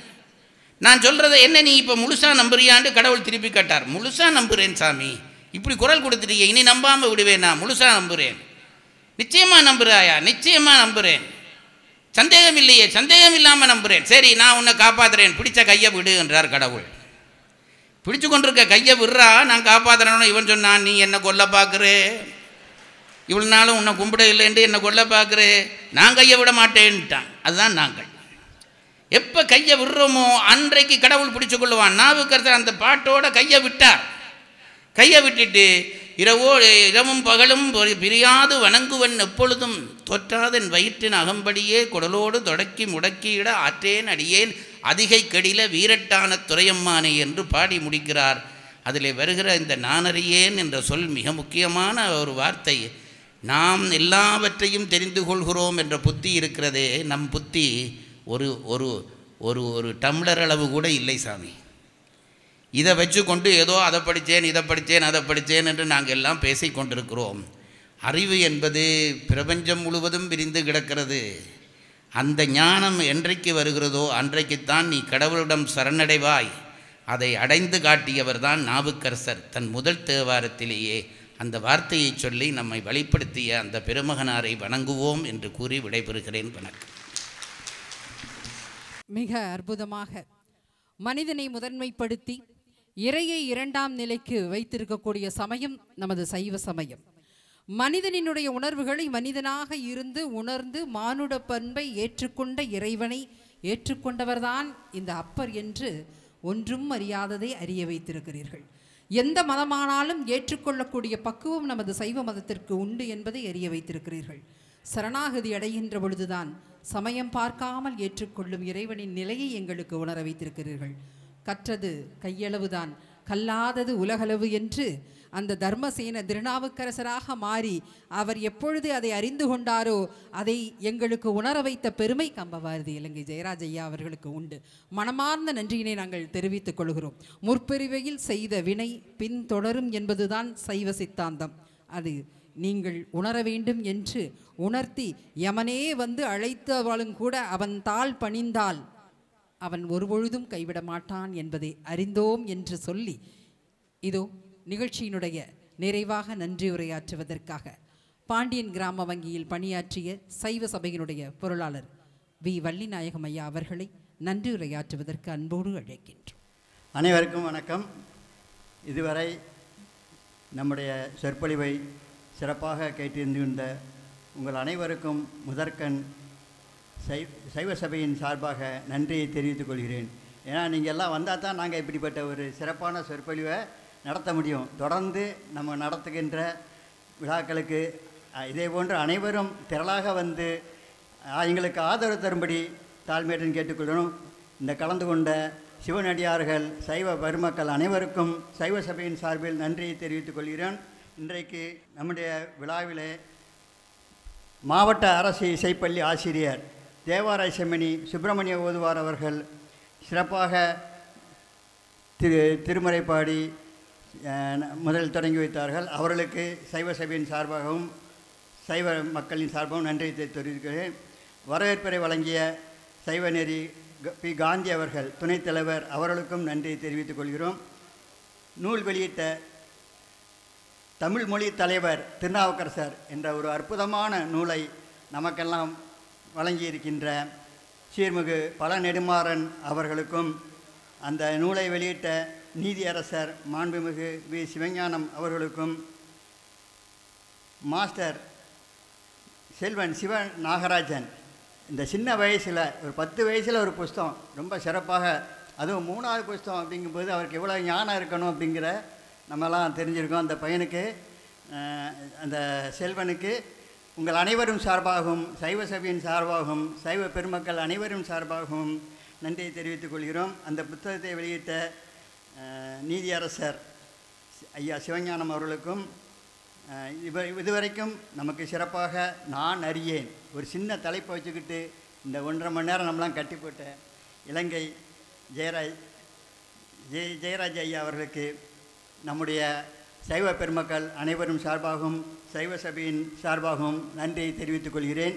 நாளைக்கும் இதே மாதிரி அனைவரும் அலைகடன வந்து கேட்ட எங்களுக்கு ஆதரவு தரும்படி கேட்டுக்கொள்கிறோம்.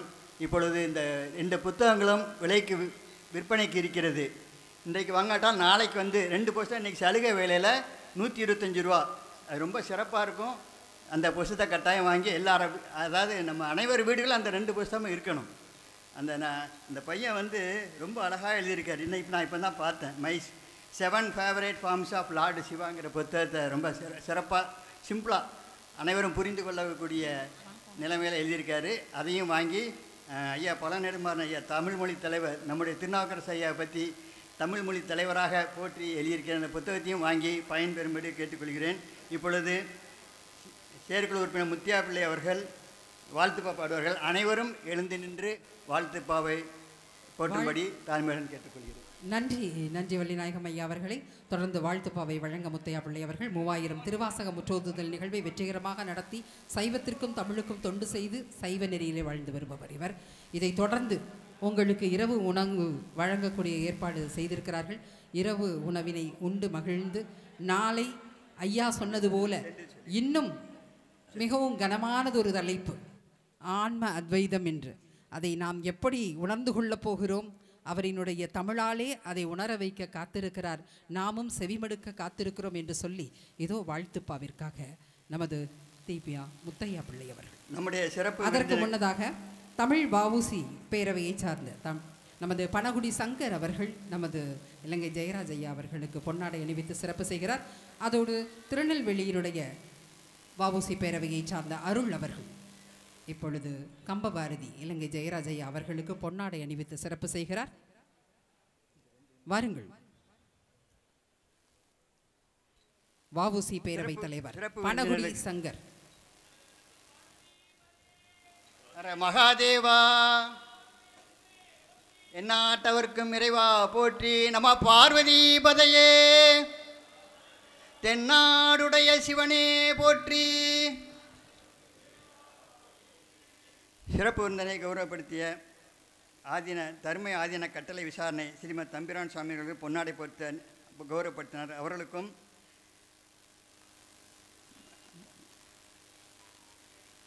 சிறப்பு விருந்தினருக்கு மலர் மாலை அணிவித்த முன்னாள் சட்டமன்ற உறுப்பினர் மதிப்புக்குரிய திரு ALS லட்சுமணன் ஐயா அவர்களுக்கும், சிறப்பு விருந்தினருக்கு நினைவு பரிசு வழங்கிய திரு கல்லூரியின் செயலாளர் திரு மு செல்லையா ஐயா அவர்களுக்கும் நம்முடைய சபையின் சார்பாகவும் சைவ பெருமக்களின் சார்பாகவும் நன்றியை தெரிவித்துக் கொள்கிறேன். இப்பொழுது வாழ்த்துப்பா பாடுவார்கள். அனைவரும் எழுந்து நின்று வாழ்த்துப்பாவை போற்றும்படி தாழ்மையுடன் கேட்டுக்கொள்கிறேன். நன்றி, வணக்கம். சிற்றம்பலம் நம பார்வதி பதையே. தவஞான நூல்களும் செந்தமிழ் நூல்களும் தன்னுள் வைத்த சிவஞான வள்ளல் முதலாய வன்பர் சிறந்தொருங்கு சிவஞானமேவிட பாளையம் கோட்டையில் சேர்ந்த சங்கம் அவஞானம் நீக்கி தினம் தினம் வாழ்க வவனியிலே.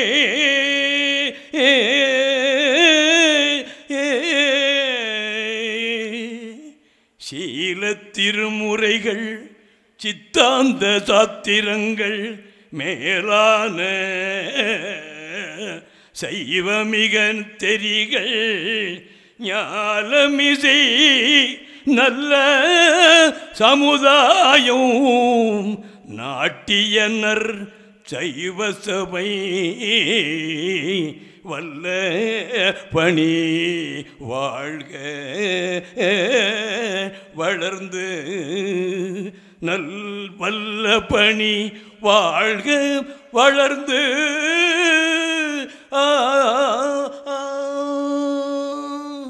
சிற்றம்பலம். நன்றி ஐயா, நன்றி. வாழ்த்து பாப்பாடிய முத்தையா பிள்ளை அவர்களுக்கு மனமார்ந்த நன்றியை தெரிவித்துக் கொள்கிறோம். பக்த கோடிகள் அத்தனை பேருக்கும் இரவு உணவு வழங்குவதற்காக காத்திருக்கிறார்கள். இரவு உணவு உண்டு. நாளை நமது கம்பபாரதி இலங்கை ஜெயராஜ் அவர்களினுடைய மிக கனமான ஆன்ம அத்வைதத்தை கேட்பதற்கு நமது காதுகளை செவமெடுப்போம் என்று சொல்லி உங்களிடமிருந்து விடைபெற்றுக் கொள்கிறோம்.